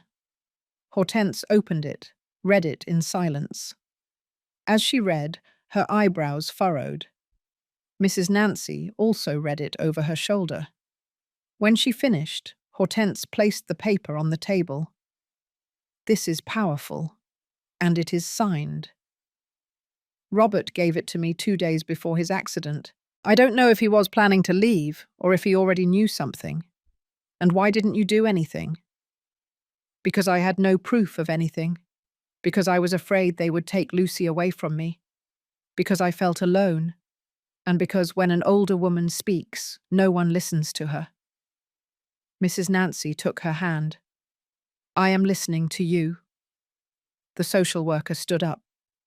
I am going to write a report, officially, but first I need something else. Would you be willing to speak in front of an authority if this becomes a legal matter? Grace swallowed. For my granddaughter? Yes. That night, when Lucy returned from school, the grandmother told her what had happened. Not in detail, only what was necessary. They are going to help us, my love. But we must be patient. This is not going to happen overnight. And what if Mum finds out? Don't worry about that. I'm going to protect you. Lucy approached her backpack. She took out a folded piece of paper. She handed it to her. My teacher gave me this. She says it's an authorization. If you sign it, she can go with me to an interview. Grace read the document. She didn't entirely understand the legal language, but the intention was clear. She looked at her granddaughter, stroked her cheek, and signed. It is done. Upstairs, in the main house, Sarah read and reread the letter. There were days when she didn't eat well. She slept poorly. Something inside her was stirring with a mixture of remorse and rage. She felt that everything she had hidden was starting to come to light, and she wasn't going to allow that. That very night, she went down to the patio with firm steps. She didn't knock on the door. She entered without asking permission. Grace was folding clothes. She looked at her serenely. What do you need? Sarah held the letter up high. Is this what you are using to poison my daughter? That's what you hid for years. This doesn't prove anything. It proves what Lucy already feels, and you think you are going to keep her. She is mine, my daughter. Grace took a deep breath. I don't want to keep her. I want her to grow up without fear. Can you give her that? Sarah took a step forward. She leaned over her, her eyes full of fury. If you or that teacher dare to get me into trouble, I swear I will kick you out of here. I'll throw you into the street. Grace didn't move. Do what you have to do, Sarah, because I have also started doing what I have to do. Sarah was speechless for an instant, but as she left, she let out a threat that made the walls tremble. We'll see who keeps the girl. That phrase hung in the air, and from the stairs, Lucy, again, had heard everything, this time without fear, with clarity, because at that moment she understood that if anyone had to defend her grandmother, it would be her, and she wouldn't do it alone. That night, after Sarah left the little house with her face flushed with rage, Lucy came down the stairs without anyone hearing her. The door was ajar. Grace was still sitting at the table, motionless, as if her daughter-in-law's words had been left floating in the air like thick smoke. The girl entered in silence and carefully closed the door. Grandma, she whispered. What did the letter say? Grace looked up. Her gaze no longer trembled as before. It was a gaze that had aged suddenly. It's a letter that your father left me when he couldn't take it anymore. And why did you keep it for so long? Because I was afraid. Because they told me that if I spoke, I could lose you. And because I believed it. But not anymore. Lucy sat down next to her, stretched out her hand, and gently touched her wrist. Can you show it to me? Grace hesitated for a few seconds. Then she slowly got up, went to her wooden trunk, and took out an envelope. It wasn't the same one Sarah had snatched days ago. This one was hidden inside an old prayer notebook, with a torn cover. It was the first version of the letter, a draft, the original. The grandmother placed it on the table. Lucy unfolded it. The handwriting was clumsy, but firm. She read it out loud, slowly as if every word were a seed planted in her chest. Mum, if you are reading this, it's because I didn't dare to tell you in person. I'm afraid. Sarah is not who she pretends to be. She won't let me get close to you or talk to you. She tells me you are a burden, that you are just in the way. I don't believe her, but she has me trapped. She threatens to take Lucy away from me if I contradict her. I feel like I'm living with a stranger, and that is killing me faster than any accident. If something happens to me, please take care of my daughter. Do everything I couldn't do for you. Forgive me. Robert. Lucy remained silent.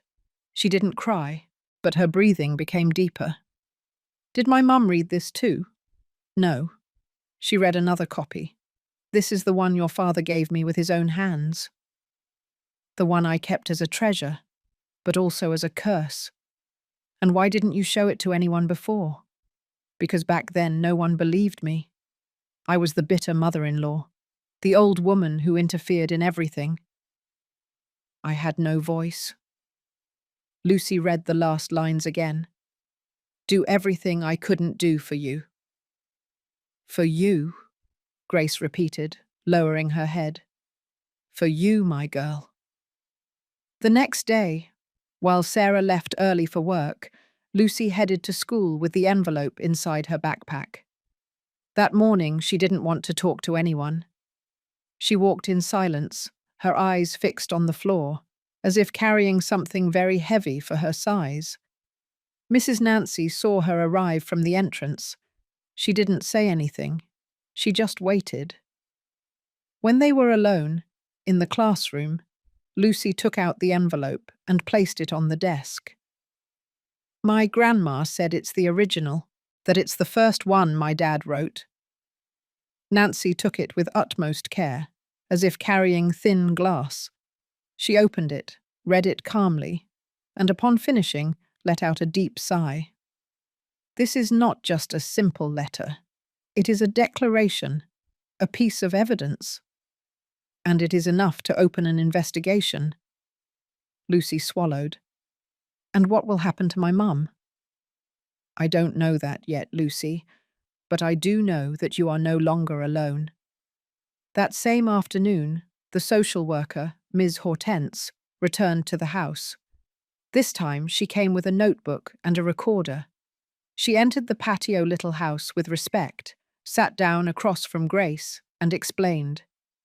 Now we are going to take an official statement. I need you to speak from the beginning.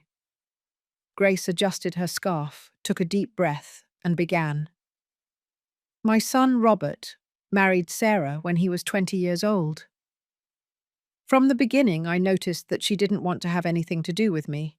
She treated me courteously but coldly. When Lucy was born, everything got worse. She forbade me to visit them. She told me I was in the way. One day my son came to see me with a pale face and told me he was afraid of losing his daughter. What did he mean by that? That Sarah had told him that, if he spoke badly of her, she would disappear with the girl, that she had somewhere to go, that she could do it. And after that, 2 days after telling me that, he died in an accident. According to the report, it was a motorcycle fall. But I always believed it wasn't that simple. He was going too slow to lose control. He didn't drink. He didn't get distracted. Do you think it was provoked? I have no proof. But I have gut feeling, and that letter he gave me confirmed it. Hortense turned off the recorder. Her eyes shone with indignation. Mrs. Grace, this is no longer just a family conflict. This is a story of control, emotional violence, and perhaps something more. But there is a minor involved, and if you allow me, I will make sure someone hears this story. I won't give you permission, Grace replied in a firm voice. I will give you my trust. That night, as they prepared for bed, Lucy lay down next to her grandmother and asked, Do you think my dad is proud? Grace stroked her hair.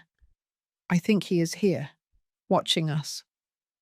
And if he could speak to you, he would tell you that you did the right thing. Lucy closed her eyes. and for the first time in weeks, she fell asleep with a smile. But in the main house, the darkness wouldn't let Sarah sleep.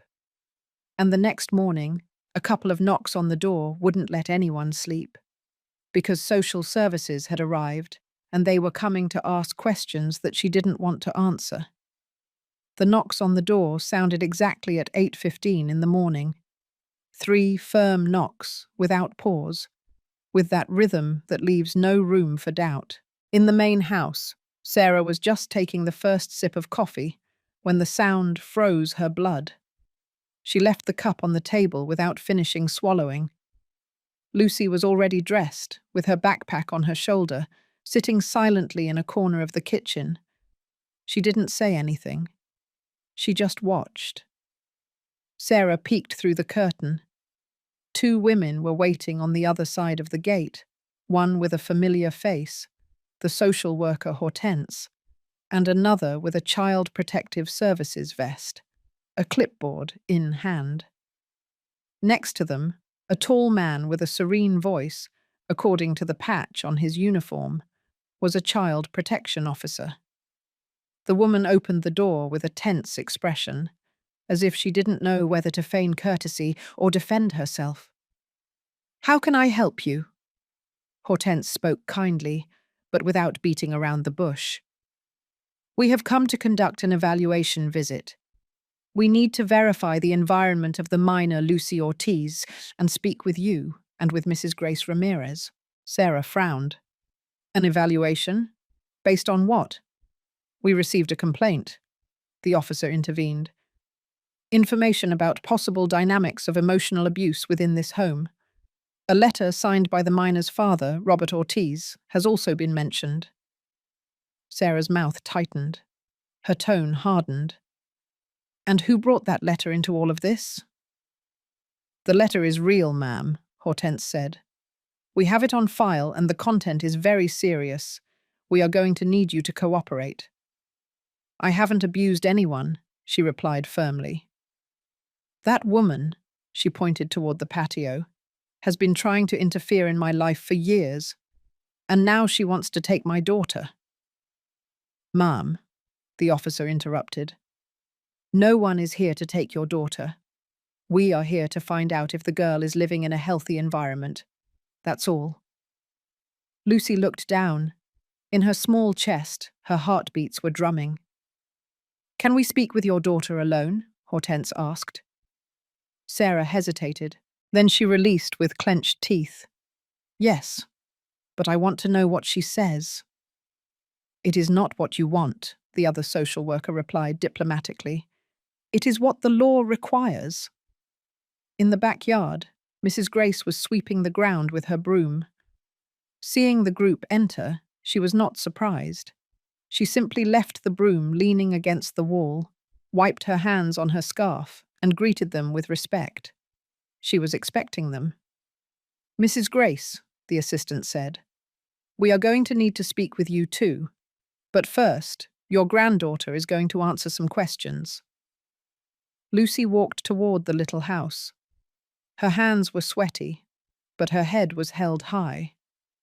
She knew that what she was about to say could change everything, but she also knew that if she didn't do it now, her silence would become complicit. They sat her in the chair next to the table, where her grandmother had served them bread and hot chocolate so many times. Hortense placed a recorder on the table, and in a calm voice began, "Lucy, we are going to ask you some questions. You don't have to be afraid. No one is here to punish you. We just want you to tell us the truth. Is that all right?" The girl nodded. "Who usually takes care of you?" "My grandma." "Not your mum?" "My mum works almost all day. When she's home, she yells. She doesn't like me to be with my grandma. Sometimes she says my grandma is worthless. Sometimes she insults her." "Have you witnessed those arguments?" "Yes, many times." "Has your mum hit you?" Lucy hesitated. "Only once she pulled me hard. It left a bruise on my arm. But what hurts the most is what she says." "Like what?" That I am a burden, that I am just like my dad, that she wishes I wasn't as stubborn as him. Does she punish you? Yes. She takes away my things. She locks me in. She forbids me to go down to my grandma's room. And why do you want to be with her? Because I'm not afraid there. Because I'm listened to there. I'm hugged. I'm loved. The recorder kept spinning. Do you know what your dad said in that letter? Yes. I read it with my grandma. My dad was afraid. He said my mum wouldn't let him talk to her, that she threatened him. And do you believe him? Yes. Why? Lucy answered without hesitation. Because I've felt the same thing. After the interview, the officials sat down with Grace. She recounted everything with the firm voice of someone who has cried so much that not a single tear can escape anymore. She showed them the original letter. She told them about the day of the accident, of Robert's silences, of the humiliations Sarah inflicted on her in front of the girl, of how Lucy began to change since she first came down to her little house. When she finished, Hortense closed her notebook and put away the recorder. This is not going to be ignored, Ma'am. But you should know that the processes are slow, and if Sarah wants, she can file legal actions. Are you willing to stand by what you said? Grace stood up slowly, looked inside the house, and then fixed her gaze on Robert's photo that still hung over her altar. I am willing to do anything, because this time, I am not going to keep quiet. That night, the rumor in the neighborhood was already running from house to house. Did you hear that Child Protective Services came to Sarah's house? They say the girl made some serious statements. The grandma has a letter from the dad, before he died. They say Mrs. Grace is going to get custody. And in the midst of all that murmuring, Sarah walked around the house like a caged animal. She wasn't sleeping. She wasn't eating. She was only thinking about one thing. Who dared to tell everything? And looking into Lucy's eyes, she knew the answer. What she didn't know was that the next step was already underway, and it would come from someone she never thought would interfere, a person who didn't talk much, but who had seen and was willing to testify. Sarah hadn't slept since the night before. She had spent whole hours sitting on the sofa with Robert's letter on her lap, an unlit cigarette in one hand, and her glazed eyes fixed on the floor. Her world, carefully built on silences and manipulations, was beginning to crumble. And not because of rumors or neighbors, but because of a girl, her daughter, and an old woman who wouldn't break. The visit from Child Protective Services had left her shaking, not because of the authority, but because of what it meant. Someone, several people, were no longer afraid of her. That hurt her more than any accusation. But what no one knew, not even Grace, was that Sarah also had secrets. One of those dark ones, the kind that aren't written in letters or shared out loud, the kind that are buried until the ground bursts open. That morning, while Lucy was already at school and Grace was making hot chocolate on her new stove donated by a neighbor, Sarah went up to Robert's room. She had kept it closed since his death. She used that space as a storage room, but deep down, it hurt her to enter. She knelt down in front of the old wardrobe, opened the third drawer, the most forgotten one, and took out a grey notebook with a scratched cover. Inside there were clippings, notes, a sheet with telephone numbers, and among them, a folded sheet. It was a medical form with the name Robert Ortiz. Diagnosis: severe depressive disorder. Sarah read it with her lips pressed together. She knew it. She always knew it. Robert had been going to therapy in secret, and she discovered it a week before the accident. That night, they argued like never before. He yelled that he didn't love her, that he was afraid of her, that if something happened to him, it would be her fault. And then she threatened him. "If you open your mouth, you won't see Lucy again," she told him, in the quietest, cruelest voice she could muster. Robert left that night. He didn't sleep there again. The next morning, he was reported dead on the highway. According to the report, the motorcycle's brakes failed on a curve. But Sarah knew it. It wasn't an accident. He didn't want to slow down. He wanted to escape, or end everything. And since then, she carried that doubt that gnawed at her. That's why she hated Grace, not because she was poor, not because she was old. She hated her because Robert loved her, because he talked to her, because she knew the side that Sarah could never touch, and that made her, in her mind, a threat. Now that everything was coming to light, Sarah began to feel like a cornered prey. The letter, the teacher, the girl, the neighborhood. Everyone seemed to be standing up against her. But if she knew how to do anything, it was to counterattack. That same afternoon, she went to the school without warning.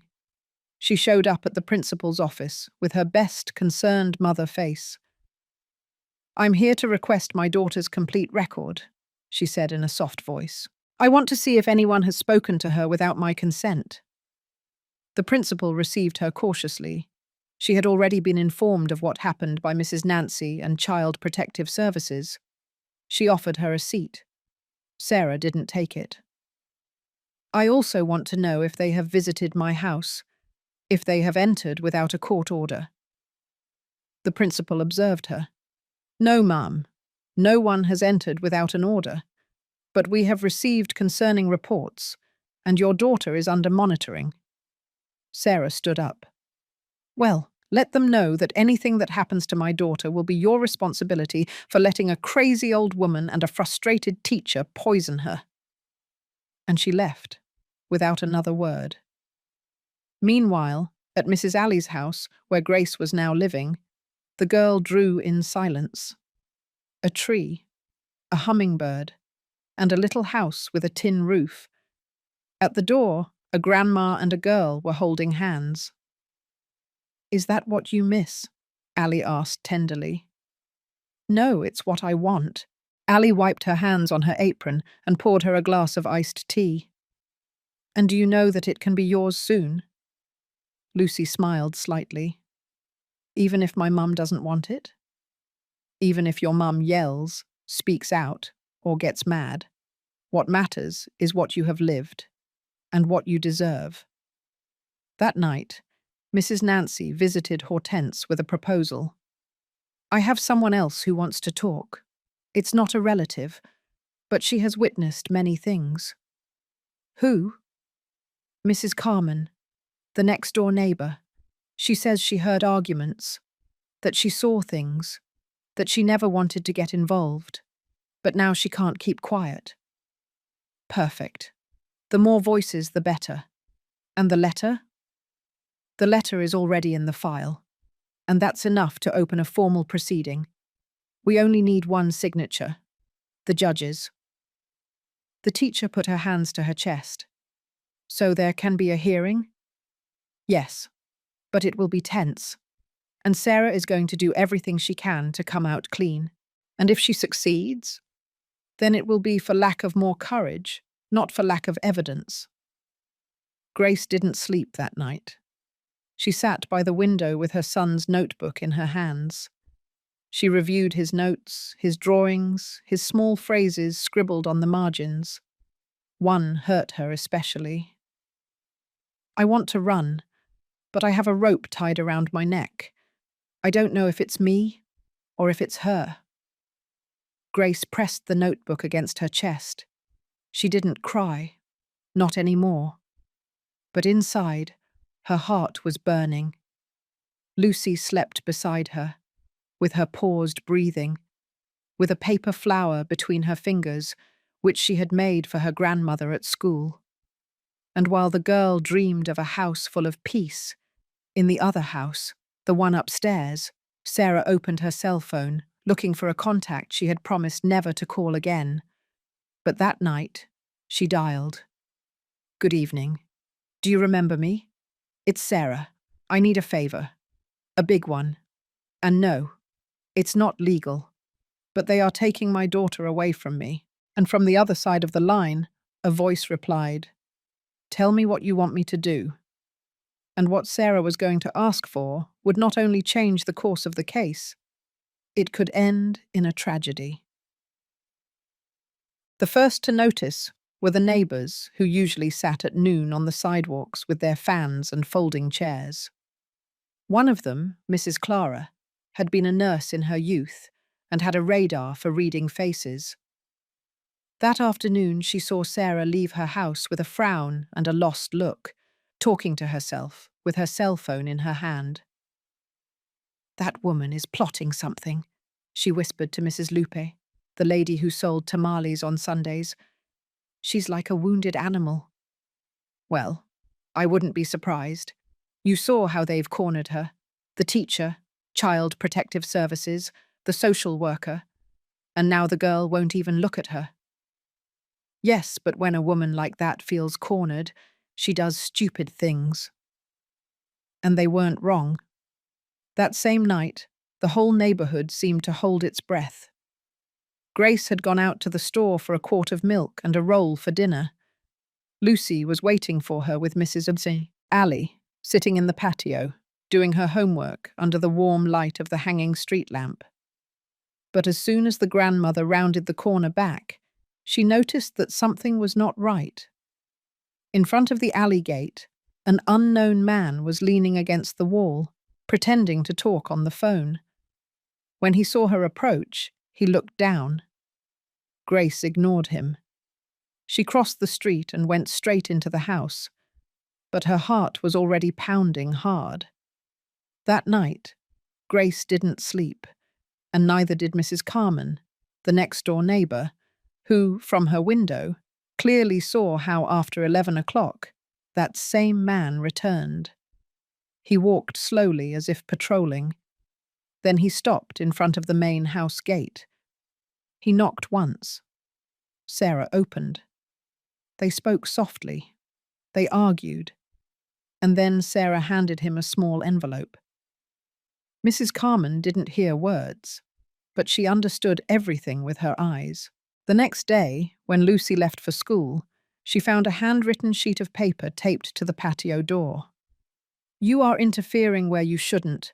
Stop inventing things. This is not a game." The girl froze.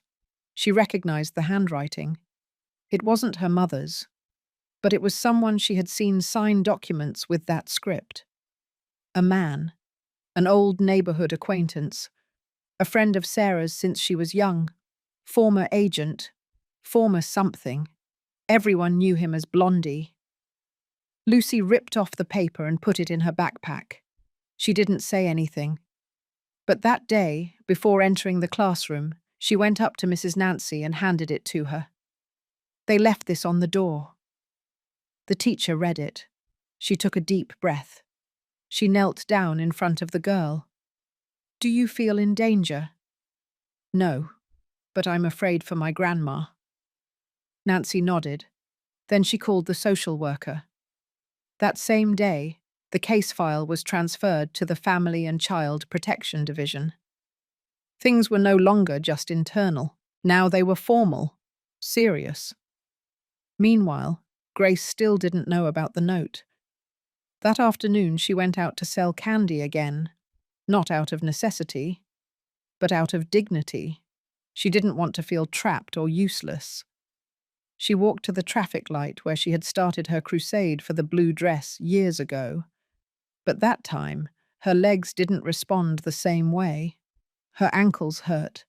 Her arms trembled. Her heart was beating too fast. She sold 2 bags. She sat down in the shade of a tree, and just when she was thinking of going back, she felt someone observing her. It was a tall man, the same one Mrs. Carmen had seen at the gate. Grace looked down. She got up as best she could, grabbing her basket. She crossed the street. She walked faster, and she didn't stop until she got home. That night, her whole body ached. Lucy was waiting for her with a paper flower she had made at school. "I'm going to take care of you, Grandma. No one is going to touch you anymore, or silence you." Grace hugged her, and while the girl fell asleep on her lap, she stroked her hair tenderly. But inside, she felt something she couldn't explain, a premonition. In another part of the neighborhood, Mrs. Carmen knocked on Mrs. Nancy's door. The teacher received her with surprise. "Sorry for coming unannounced, but I saw things, and I feel indebted." "Indebted to whom?" "To that girl, and to that woman who has raised her granddaughter alone without hurting anyone." Nancy let her in. Carmen told her what she saw. The man, the envelope, the encounter in the early morning. Everything. The teacher took notes. She called Hortense. "We have a witness. She saw everything." "Then we will act," the social worker replied. "But be careful. Mrs. Sarah is no longer just scared. She is desperate." "What do we do?" "Whatever we have to do. But first, we're going to talk to Lucy. And with Grace. Because what's coming won't be easy. Or fast. But it can change their lives." The next morning, Lucy came down with tired eyes. The paper flower was still on the table. Grace was drinking her coffee with trembling hands. Before leaving for school, the girl turned and said, "Grandma, will you come with me to school today? I want you to see something." Grace was surprised. "What thing?" "They are going to read something in the classroom today. Something I wrote." The woman smiled. "A composition?" "No, a promise." Grace didn't understand, but she nodded. "Of course, my love." And what Lucy had written would make the whole class cry and infuriate someone who didn't know how to stop a girl who was no longer afraid. The morning Lucy took her grandmother to school, something changed in the atmosphere. It wasn't just the expectation she herself generated with her soft, firm voice, nor the protective gaze of Grace by her side, nor the murmuring of the other children watching with curiosity. It was the fact that, for the first time, the truth was going to be spoken out loud, no longer as a secret or as a whisper, but as an act of courage. Mrs. Nancy had organized an activity called Words That Embrace, in which the children had to read a text written by them for someone special. Some prepared messages for their mothers, others for their fathers, siblings, even pets. Lucy asked to read at the end. And when her turn came, she asked her grandmother to sit inside the classroom right in front of her. Grace hesitated, but the teacher offered her her own chair. All the children looked at her with respect. Some even knew she was the grandmother of the blue dress. Lucy went up to the small makeshift stage and took out a sheet of paper folded in 4.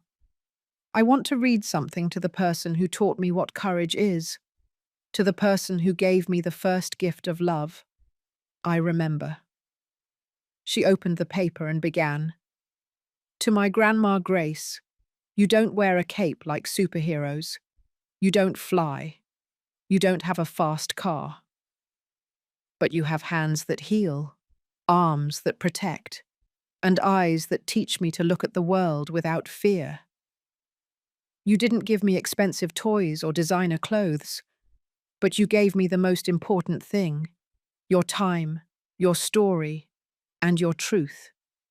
You made a dress with love, and they threw it away as if it were trash. But you didn't give up. You washed it, you sewed it, you made it new, like you do with me every time I break. That's why, Grandma, no matter what happens, I'm going to stay with you. Because what you gave me wasn't charity, it was love. And that blue dress is my heart." When she finished, the entire classroom fell silent. Some children applauded without fully understanding. Others wiped their tears. The teacher had her hand on her chest. and Grace. Grace was no longer crying from pain. She was crying for having been seen, recognized, loved. But while the classroom celebrated that intimate moment in the main house, Sarah picked up the phone with trembling hands. "Is it done yet?" "Yes." The note was left. She saw it, but she didn't want to get scared. "Then escalate it. Are you sure? I'm not going to lose my daughter because of a crazy old witch. Do what you have to do. Make it look like an accident if possible. Just do it now." And she hung up. That afternoon, when Lucy returned home, she found a small envelope on the doorframe of her grandmother's little room. It had no name, only one word written in red marker: caution. She took it, opened it, and inside there was a photo of Grace sitting selling candy at the traffic light. Below, in a crude hand, it read, "The streets are dangerous for old women." Lucy immediately ran with the sheet in her hand. She showed it to her grandmother, who read it in silence. Her lips tightened. Her eyes showed not fear, but exhaustion. "This is out of control now. What do we do?" Grace went to the trunk, took out the copy of the original letter, the paper signed by the social worker, and the drawing Lucy had made weeks ago of the blue dress. She put everything in a plastic bag and handed it to the girl. "Take this to the teacher. Tell her not to stop. Tell her that now there's no turning back." That night, Sarah went down to the patio. She had messy hair, badly painted nails, and her cell phone in her back pocket. She looked toward Grace's little house. There was no light. She walked straight to the door and knocked hard. "Open up!" Lucy, who was on the sofa reading, peeked out. "My grandma already went to bed." "I don't care. Tell her to come out, to face me like a woman." "She can't. She's tired. She worked all day." "And why are you defending her so much? Because you only know how to yell. She knows how to love." Sarah approached with violent steps, but before she could touch the girl, a voice was heard from the shadow. "That's enough, Sarah." It was Mrs. Carmen, who had approached the patio from her house with a flashlight on. "Leave that girl alone. You've hurt her enough." And behind Carmen, other women appeared. Mrs. Clara, Mrs. Allie, Lupe, the tamale lady, all in silence. Sarah realized that she was not alone with her rage. The neighborhood was awake, and now it had a memory. In the darkness of her room, Grace heard everything. She didn't go out. She didn't yell. She just lay down next to the open window. And for the first time in many years, she allowed herself to close her eyes, knowing that she was not alone. But while the night enveloped the neighborhood in its stillness, someone else was returning to the neighborhood. A face from the past. A man Grace hadn't seen since Robert's burial. And that man came with truths that even she was not ready to face. The news spread from house to house like a hot wind. Sarah had been seen arguing with Grace right on the sidewalk, her face contorted, her eyes bloodshot, and her screams echoing to the corner. No one knew exactly what had happened inside the house, but the rumors were enough to ignite the entire neighborhood. Some said the police were about to arrive, others that Lucy had cried until she was voiceless. But the truth, no one had told yet.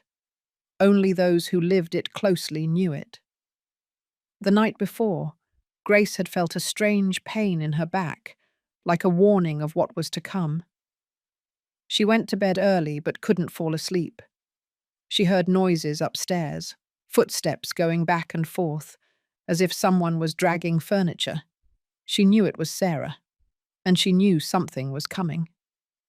Lucy, as always, came down to sleep with her. But that night, there were no stories. There were no drawings. Only silence. a heavy silence. The next morning, Sarah came down to the patio with an expression that hadn't been seen on her since Robert's funeral. She had her lips painted dark red, her hair neatly combed, and a folder in her hand. She knocked hard on the door of the little house. "Grace, open up!" The grandmother was already awake. She came out without rushing, without fear. "What do you want?" "Pack your things. You are leaving my property today." Lucy, who heard from inside, ran out. "Mum, you can't do that." "Of course I can," Sarah replied without even looking at her. "This house is mine. She was only here because I allowed it. But not anymore. Not after everything they invented. Not after handing over letters to strangers. Not after poisoning my daughter." "That's not true," Lucy shouted. "She didn't invent anything. She just told what you did to me." Sarah trembled with rage. "Shut up!" The girl took a step back, tears in her eyes. But it was Grace who hugged her. "Don't worry, my child. I'm not going to stay where I'm not wanted." "No, Grandma, don't go." "I have to go, my love," she said, bending down to her height. "But you won't lose me, and I won't lose you, because there is something no one can take away from us. And that is this." She put her hand to her heart. Half an hour later, Grace had packed her simplest clothes, a photo of Robert, the original letter, the blue dress carefully folded, and the notebook where Lucy had written her first poem into a small suitcase. Sarah watched her from the entrance of the house with her arms crossed. "If you cross the street, you won't see Lucy again. I'm warning you." Grace stopped. She looked at her, and with a calmness that burned hotter than any word, she replied, "She will find me even if you hide me, because you can close doors, but you can't break the bond we have." She crossed the sidewalk with slow steps. She didn't turn back. She didn't cry. She didn't curse. Lucy ran after her. "Wait for me. I'm leaving too." Sarah stopped her forcefully by the arm. "You're staying here." "I don't want to stay with you." "Well, you don't have a choice." The girl struggled. She cried. She screamed. But Grace was already on the other side of the street, received with open arms by Mrs. Alley, who had already prepared a small room for her in the back of her house. "No one will touch you here," Alley told her. "Here you are family." That night, at Allie's house, Grace took the blue dress out of her suitcase. She unfolded it. She placed it on the bed as if it were a flag. And on top of it, she put Robert's letter, together, as witnesses, as proof. Lucy managed to escape through the window. She crossed the alley, went through the back door, and hugged her grandmother without saying a word. They would sleep together that night, as always, as before. But Sarah, alone in her room, couldn't sleep. She looked at the empty folder, the rage consuming her inside. She hadn't managed to silence them. She hadn't managed to break them. And now she was afraid. Because she knew that the system, the one she never thought would reach the neighborhood, was already on their side. And she no longer had control. The next morning, a letter arrived under the main door of Sarah's house. It was an official summons, a hearing, near future date. Subject: custody of the minor Lucy Ortiz Ramirez. And at the bottom, a handwritten note said, "Sometimes you don't need to shout. You just have to resist long enough for the truth to speak for itself." It was Grace's handwriting, no signature, but Sarah recognized it immediately. And reading it, for the first time in her life, she had to sit down, because she felt that she was losing. And what she was going to lose was not just custody. It was power. It was the disguise. It was the silence that had served her so well. And when that letter became public at the hearing, Everyone would know what she truly did. Mrs. Grace crossed the street with her head held high and a worn suitcase in her hand. She didn't bring many things. A couple of folded blouses, a scarf, Robert's letter, Lucy's drawing, and of course the blue dress, carefully wrapped in a clear plastic bag. Mrs. Alley was already waiting for her in front of her half-open gate, with a firm gaze and her arms ready to receive her. "Here is your space," she said, as she opened the back door of her house and led her to a small room with a simple bed, a wooden table, and a shelf with dried flowers. "It's not luxurious, but it's yours." Grace left the suitcase aside, stroked the back of the bed, and sighed deeply. "It's more than I need, Allie. Thank you for not asking me anything." True friends don't ask. They act. Lucy arrived a little later, with small steps and her backpack half closed. She came from school with her uniform wrinkled and her heart tight. She ran to hug her grandmother as if she had been absent for years. "Do you feel good here?" "Yes, my child. Better than anywhere I'm not wanted. And can I stay with you now?" Grace looked at her tenderly. I wanted to say yes. I wanted to promise her that nothing would separate them now. But I couldn't lie to her. Not yet. Things have to be resolved first. Lucy looked down. "And what if my mum gets angrier?" "She can't do any more harm. We are no longer alone." During the following days, Grace's room was filled with details. Mrs. Alley lent her some floral curtains. A neighbour donated a mirror, and a lady from the church brought her a knitted blanket. Without intending it, a network of protection had formed around her. The neighbourhood had not only seen her resist, it had also adopted her. But not everything was calm. Every night, Lucy came down the alley, evading her mother's vigilance, and went through the little back door. She stayed for 1 or 2 hours, sometimes more, reading with her grandmother, eating bread, drawing. And although they knew it was dangerous, both needed that moment to keep from fading. One night, while Lucy was doing her homework, Grace felt a sharp pain in her chest. It wasn't strong, but it was different. She got up slowly, drank water, and didn't say anything. She didn't want to worry her. Across the street, Sarah paced back and forth in her living room.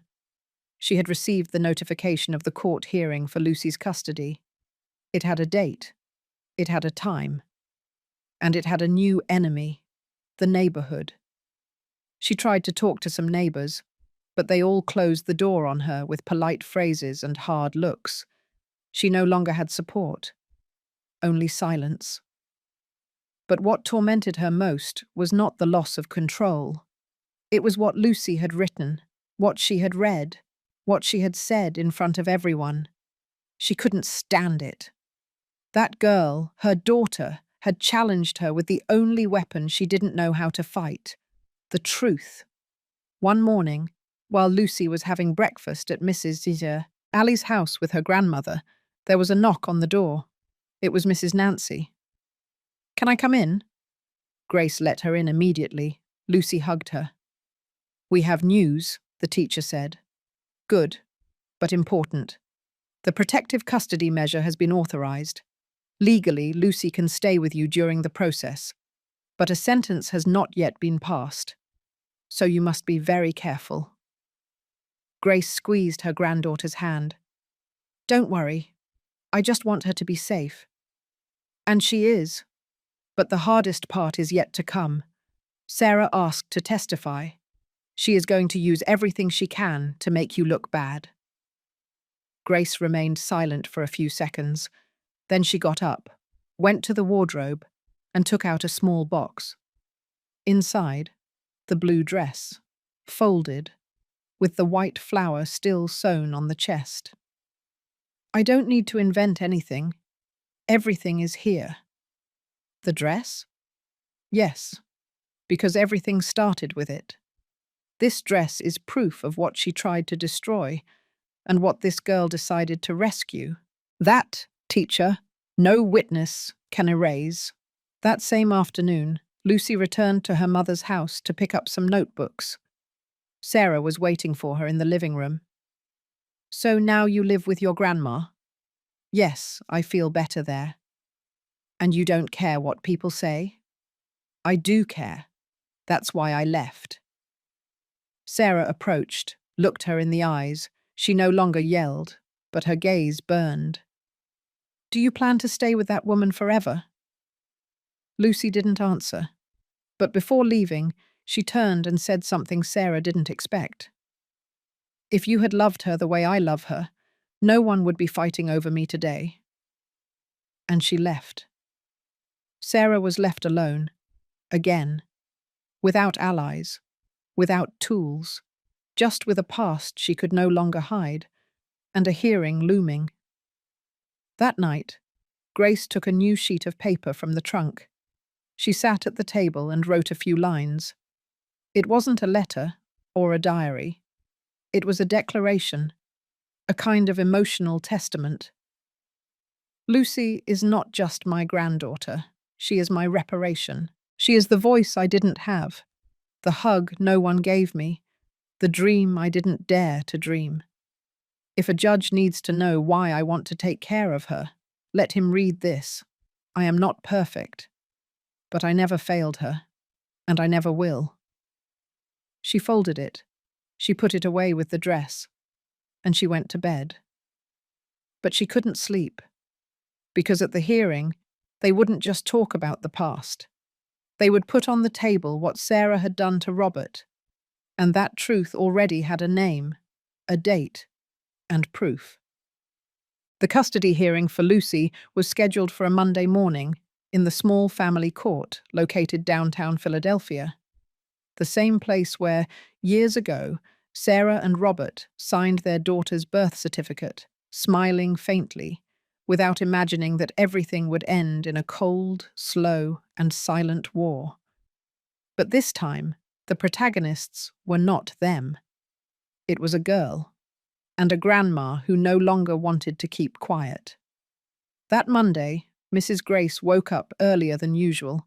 She washed her face with cold water, carefully combed her hair, smoothed her blouse with the charcoal iron, and took Lucy's blue dress out of the trunk, now clean and perfectly folded, with the white flower still sewn on the chest. She didn't carry it as clothing, but as a symbol, as proof, as a shield. "Are you ready, Grandma?" Lucy asked, already dressed in her school uniform, her hair braided, and with a firmness in her eyes that would surprise any adult. "More than ever," Grace replied, taking her hand gently. Allie accompanied them to the corner, where a cab sent by the Family and Child Protection Division was waiting for them. In the back seat, Mrs. Nancy and the social worker Hortense were already seated, with folders, documents, and determined faces. "Today we are not here to fight," the teacher said, adjusting her glasses. "We are here to tell the truth." Sarah arrived at the courthouse 5 minutes before the hearing. She wore a black jacket, impeccable makeup, and a marble expression. Beside her was a young lawyer, newly hired with what was left of her savings. He wasn't a family law specialist, but he was all she had on hand. And above all, he was discreet. When she saw Grace enter with Lucy on her arm, she couldn't help but grimace. "They came with the whole show," she whispered to the lawyer. "Manipulative old woman." "I recommend you not to speak out loud," the lawyer told her without looking at her. "Everything here can be used against you." The judge in charge of the case was an older woman, with a calm voice and a firm demeanor. She read the file in silence for several minutes. Then she looked up. "We will hear the parties." Grace was the first to speak. She didn't need to read anything. Her voice trembled at first, but soon regained its firmness. She recounted how her life had been since her son's death, how Sarah closed the doors on her, how the girl began to visit her in secret, how the blue dress was thrown into the trash as if it were worthless, and how Lucy rescued it, cleaned it, and kept it as if it were a piece of her own heart. I don't want to take anyone's place as a mother, Judge. I just want this girl to grow up without fear. I'm not perfect, but I have never punished her for loving. When she finished, the room fell silent. Lucy was next. She approached the stand without being called. She had the blue dress in her hands. She held it out in front, like someone presenting an offering. My mum would yell at me when I went down to my grandma's. She told me she was worthless, that she was a burden. But my grandma taught me that love doesn't yell, it doesn't hurt, it doesn't threaten. Do you want to live with your grandmother? The judge asked, without mincing words. Yes, Lucy replied, without blinking. Because with her, I'm not afraid. Sarah suddenly stood up. This is all theatre. That woman has been manipulating her for years. She's brainwashing her. Even the teacher has interfered. Mrs. Sarah, the judge interrupted, without raising her voice. If you yell in this courtroom again, I will have you removed. Sarah backed down, clenching her fists. This is all my dead husband's fault. He wanted to leave. He left. And now they want to blame me. Are you aware of the content of the letter your husband wrote before he passed away? The lawyer tried to intervene, but Sarah spoke first. Of course I am. But that letter doesn't prove anything. He was sick, distraught. The judge sighed. She closed the folder in front of her. I have heard enough. The decision was not given that same day. As in any legal process, they had to analyze every piece of evidence, every statement, every document. But what happened in that room was already irreversible. Sarah had shown what she worked so hard to hide, and Lucy had earned the respect of everyone present. That night, at Mrs. Alley's house, Grace made coffee and sweet rolls to share with Lucy, Mrs. Nancy, and Hortense. They were sitting at the wooden table, surrounded by a calm they hadn't known in a long time. Whatever the result, Nancy said, you already won, Grace. You won by speaking up. And you too, Lucy, Hortense added, because not all girls dare to defend what they love. Lucy just smiled, and she took out a sheet from her notebook that she had saved for that moment. She unfolded it and placed it on the table. It was another drawing, the blue dress. But this time it was not alone, was, around it, roots came out of the hem and spread across the entire sheet, as if it were a tree growing from the heart of a seam. It's because the love that is planted is not thrown away, the girl said. It stays forever. Everyone fell silent. No one said more. It wasn't necessary. But across the neighborhood, in the house that now seemed emptier than ever, Sarah sat in front of the mirror with a lost gaze. She had lost her daughter. But what she didn't know yet was that she was about to lose something more. Because the next day, Grace would not wake up as usual. And what would happen in those hours would forever mark the entire neighborhood. The dawn arrived with a distinct stillness in the backyard of Mrs. Alley's house. There was no wind. The birds were not singing.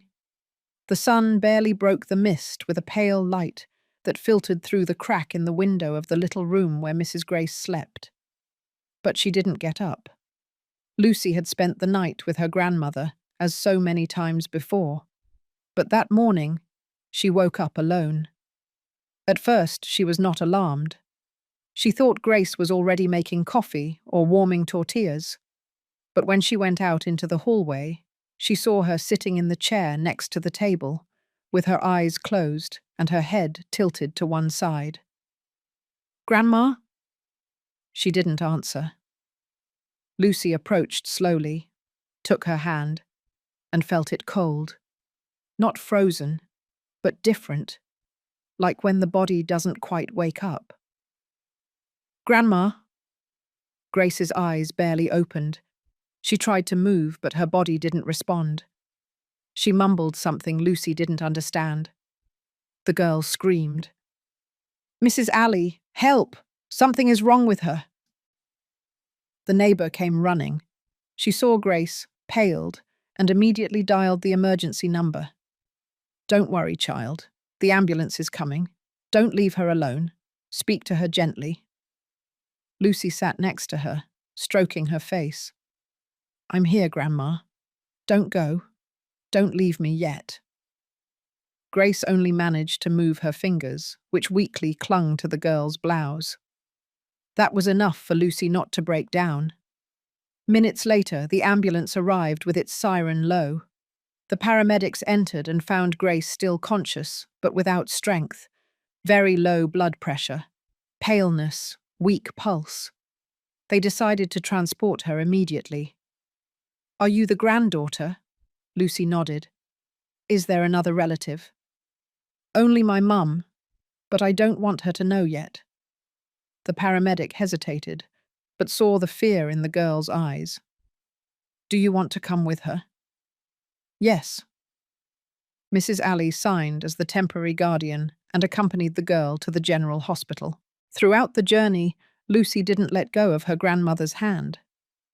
In the emergency room, the doctors stabilized Grace. The diagnosis was severe dehydration, with a condition of chronic fatigue and low blood pressure, possibly due to prolonged stress. She had to be admitted. The doctor recommended absolute rest and a cardiac review. "Your grandmother needs calm," the doctor said. "Her heart can't take much more. Has she been very stressed lately?" Lucy looked down. "Yes, doctor. Too much." In Sarah's house, the news arrived not from her daughter, but from a neighbor who had seen the ambulance. "Did you hear? They took your mother-in-law to the hospital. They say she's serious." Sarah didn't respond. She just nodded and closed the door hard. She didn't know what to do with that information. Part of her wanted to go, but another part couldn't stand the idea of showing up and being rejected in front of everyone. Hours passed, evening fell, and Sarah didn't go. At the hospital, Lucy didn't leave the bedside. She held her hand, told her what she had dreamed the night before, talked about the science presentation at school, about how Mrs. Alley had taught her to make rice, anything to keep her awake. Sometimes, Grace responded with slight gestures. Other times, just with a tear that silently rolled down. At one point, Lucy took the blue dress out of her backpack. She placed it on the gurney, over her grandmother's legs. "Here it is, see? I haven't let go of it. I promised you I would take care of it. And you promised me you would be here to watch me grow up." Grace opened her eyes and murmured barely audibly, "Yes, my child." Lucy smiled at her, and for a second, it seemed like everything would be okay again. But that same night, while sleeping on the hallway bench, an orderly gently woke her up. "Your grandmother is stable, but she wants to see you. She says she needs to tell you something in case she forgets tomorrow." Lucy immediately got up. She entered the room. Grace was weak, but lucid. "Come, sit down," she said in a low voice. "I have to give you something." She took a folded sheet from under the pillow, written in shaky handwriting. "It's my will. It's not much, but I'm leaving what I have, including that little room and some things stored with Mrs. Carmen. But more than that, I'm leaving you something that is not on paper."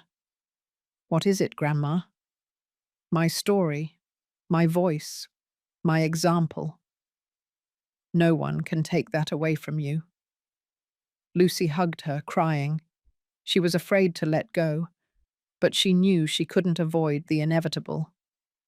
"You are going to grow up strong, my child, not like me, who kept quiet for years.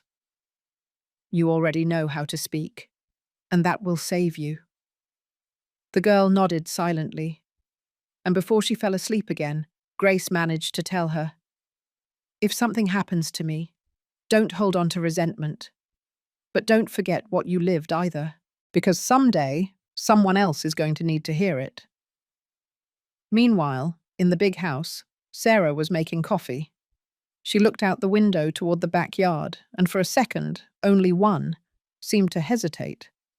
She took her purse, but she didn't leave. She sat down. She turned on the television. She turned up the volume.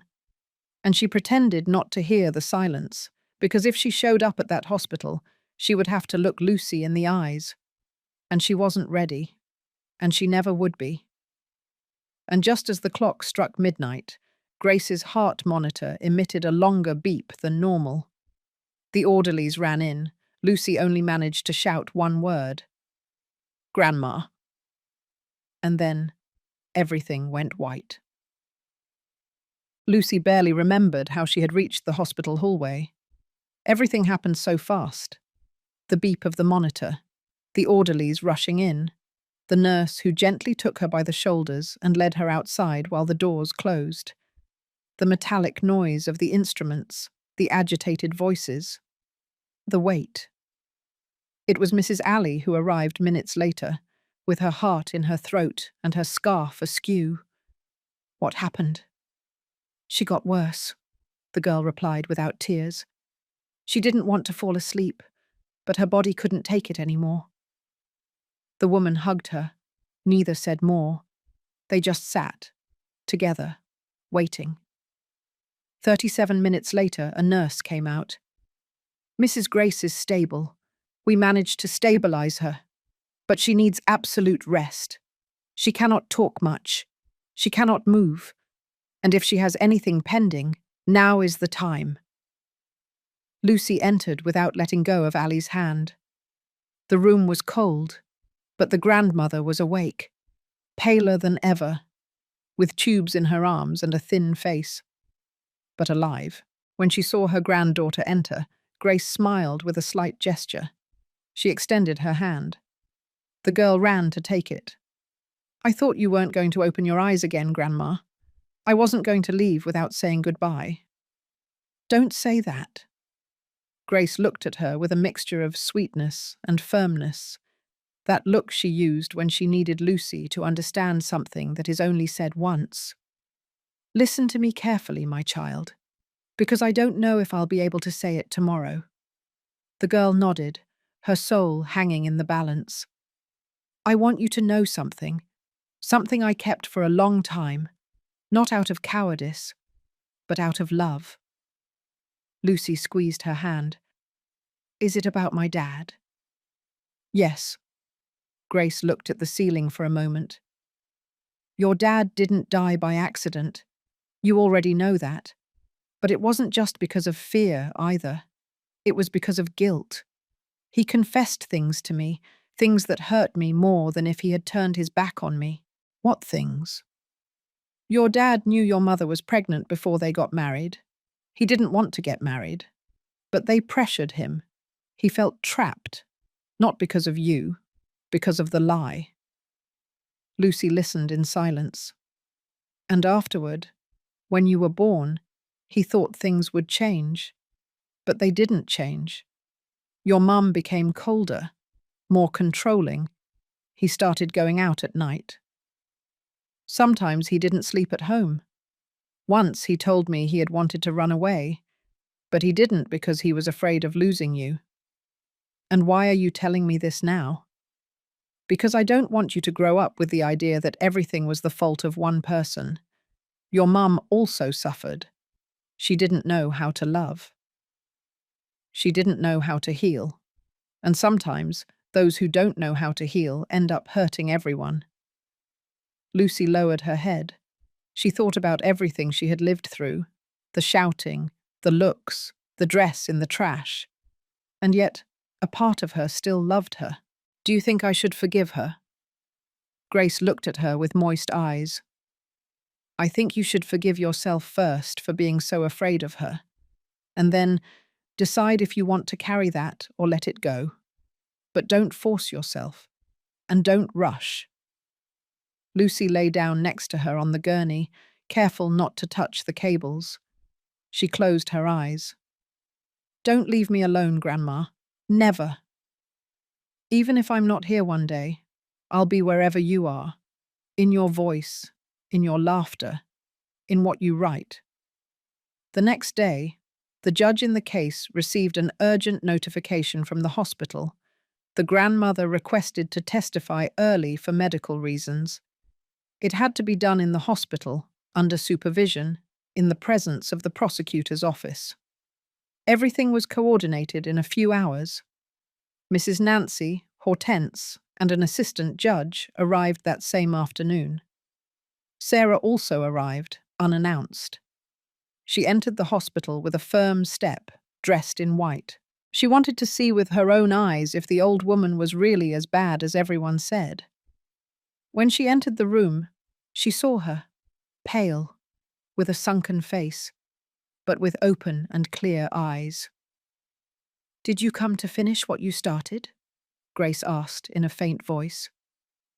Sarah didn't answer. She just crossed her arms. "If you're going to lie again, do it well.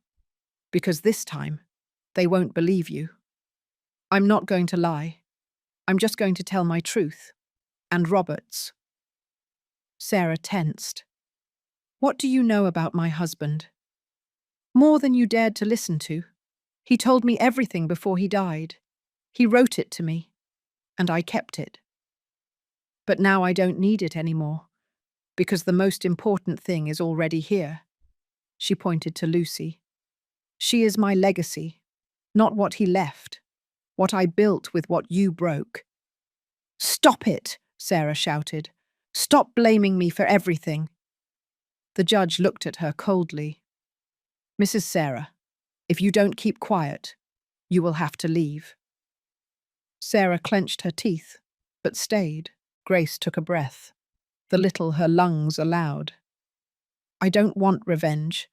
I just want justice, not for me, for her." Lucy approached.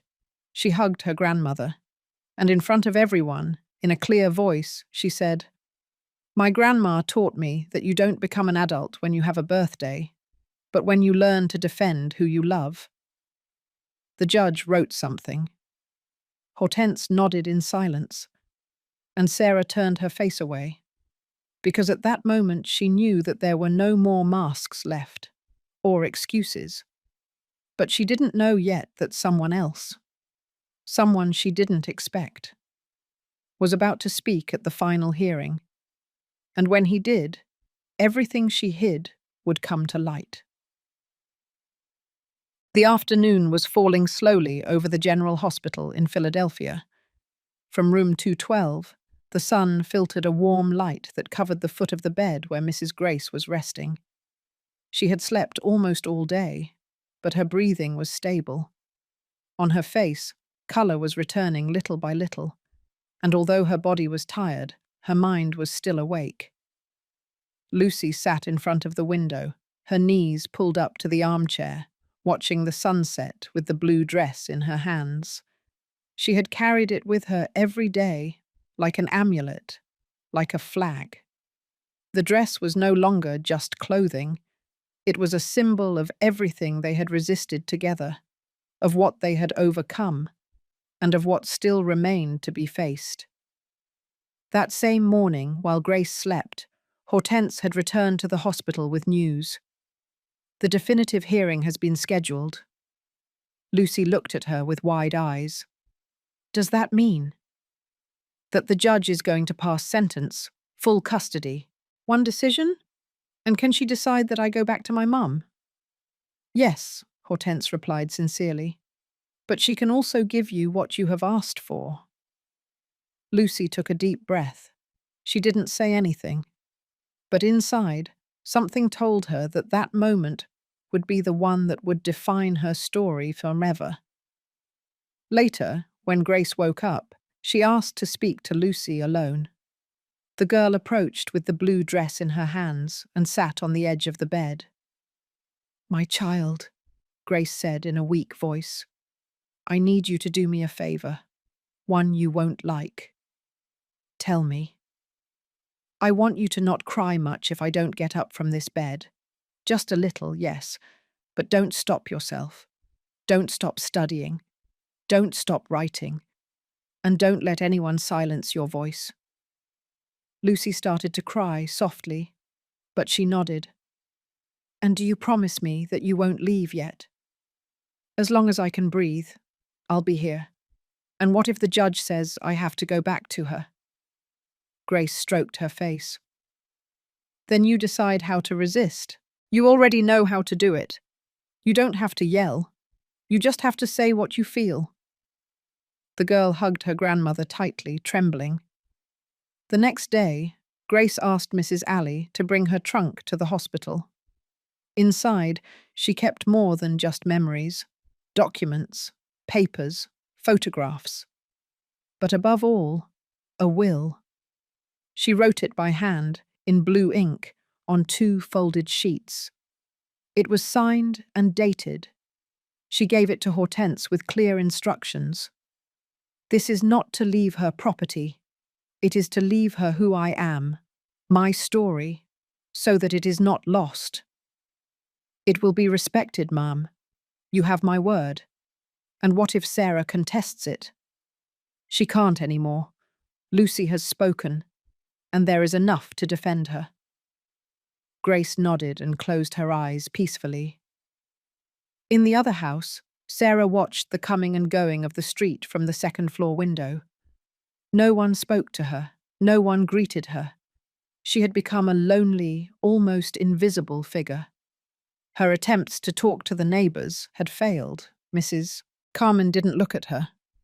Mrs. Alley closed the gate on her without saying a word. The baker pretended not to hear her when she asked for credit. And Lucy no longer looked at her with fear, only with distance. Sarah, for the first time, felt the weight of solitude. Not the one you experience when you are alone, but the one that comes when others decide you are not going to hurt anyone else anymore. At the hospital, when Lucy went to say goodbye to Grace to go home with Allie, her grandmother stopped her for an instant. Before you go, I have to tell you something that is not in the letter. What is it? The dress. That blue dress. I didn't make it just to see you look pretty. I made it to give you a place, so that when they saw you, they would know you were important to someone, that you were loved. Lucy hugged it. And I'm going to make you a dress too, one of words, with everything I learned from you. Grace laughed softly. That will be the prettiest of all. The next day, the entire neighborhood woke up uneasy. Everyone knew that the sentence was just hours away. The streets were quieter. The murmur was felt in the air.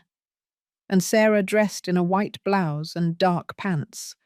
She combed her hair as if she were going to church, and she went down to the dining room with the document folder in her hand. But upon opening it, she didn't find what she was looking for. Inside, there was only one envelope, with Robert's handwriting. She hadn't seen it in years. She had hidden it, forgotten it, and now it was in front of her again. She opened it, she read it, and she cried, because for the first time she read the last line she had never dared to read. If I can't protect Lucy, at least let Mum try, because I no longer have the strength to fight against the pain. Sarah dropped the letter, and she understood that she had already lost. But she didn't know that she still had one decision left, and that what she did in the courtroom could be her last act of redemption. It was Sunday night. Not a single star shone in the Philadelphia sky. The air was warm, but heavy. The neighborhood streets looked quieter than normal, as if the whole city knew that something was about to end. In the hospital, Mrs. Grace's room smelled of fresh flowers. Mrs. Alley had brought a small bouquet of daisies and placed them next to the window. Lucy slept sitting in the chair, her head resting on the edge of the bed. The blue dress was carefully folded in her backpack, just as she had promised. It was almost 2 o'clock in the morning when Grace opened her eyes with difficulty.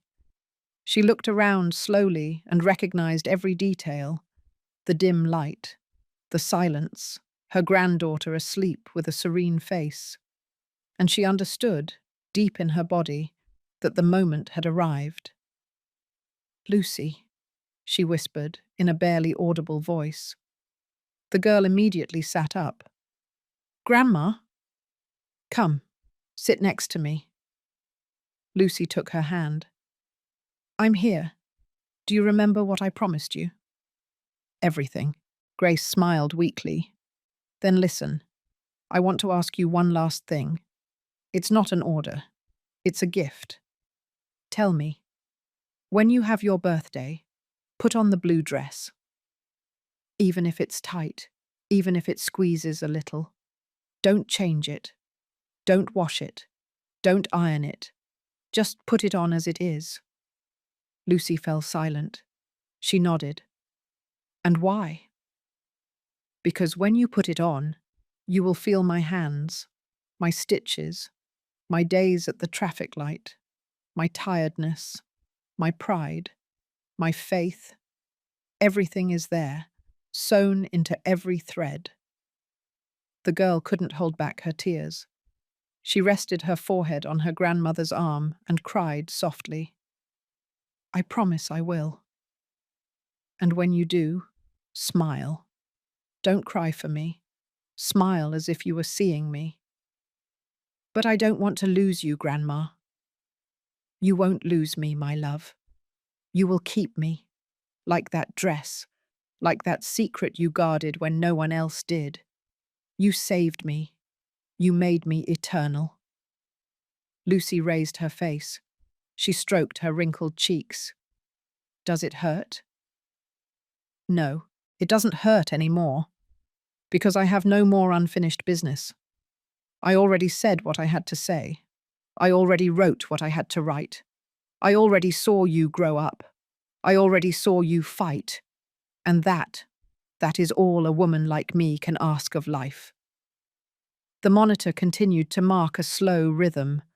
The nurse passed by to check, but did not interrupt. She knew that conversation was not medical. It was sacred. Grace took a breath with difficulty. "One last thing. What is it? When they ask you about me, don't say that I was a good grandmother. Say that I was a complete woman.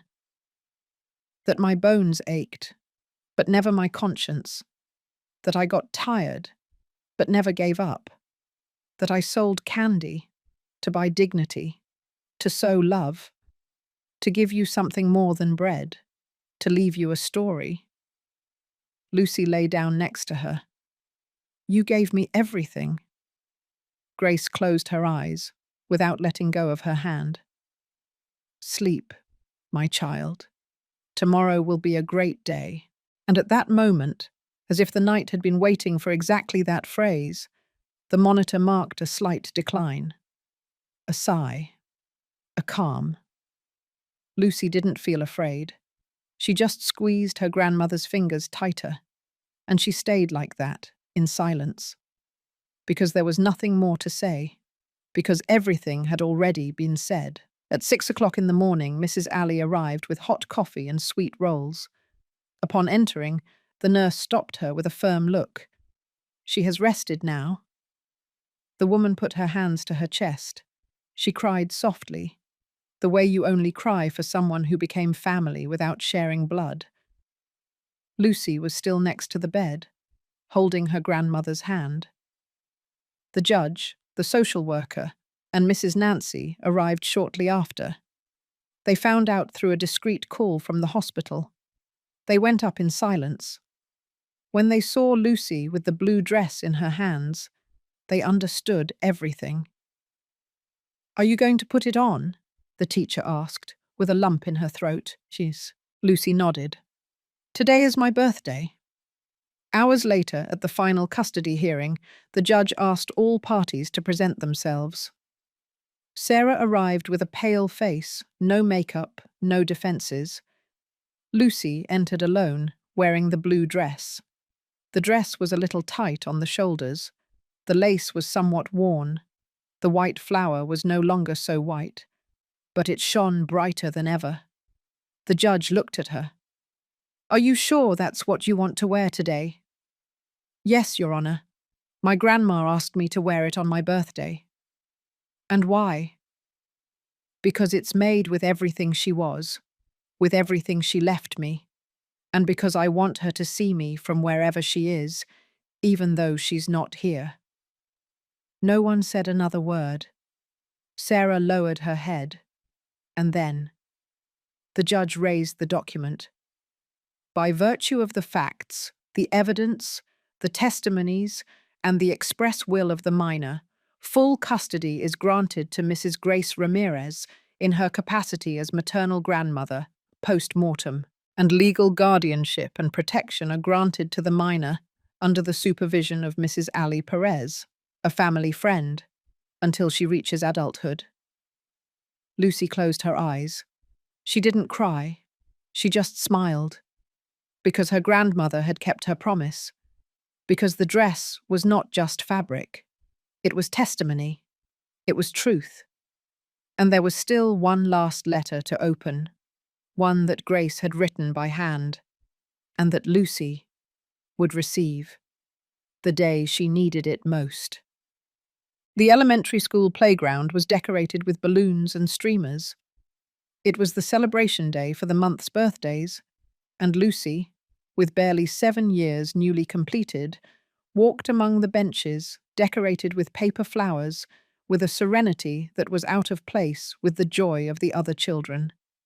She wore the blue dress, the same one, the one Mrs. Grace sewed by hand with the money she earned selling candy at the traffic light, the one that was once thrown in the trash, the one that was washed, rescued, defended, kept as a treasure, and that now, although it was tight on the shoulders and the lace was already noticeably worn, seemed to shine brighter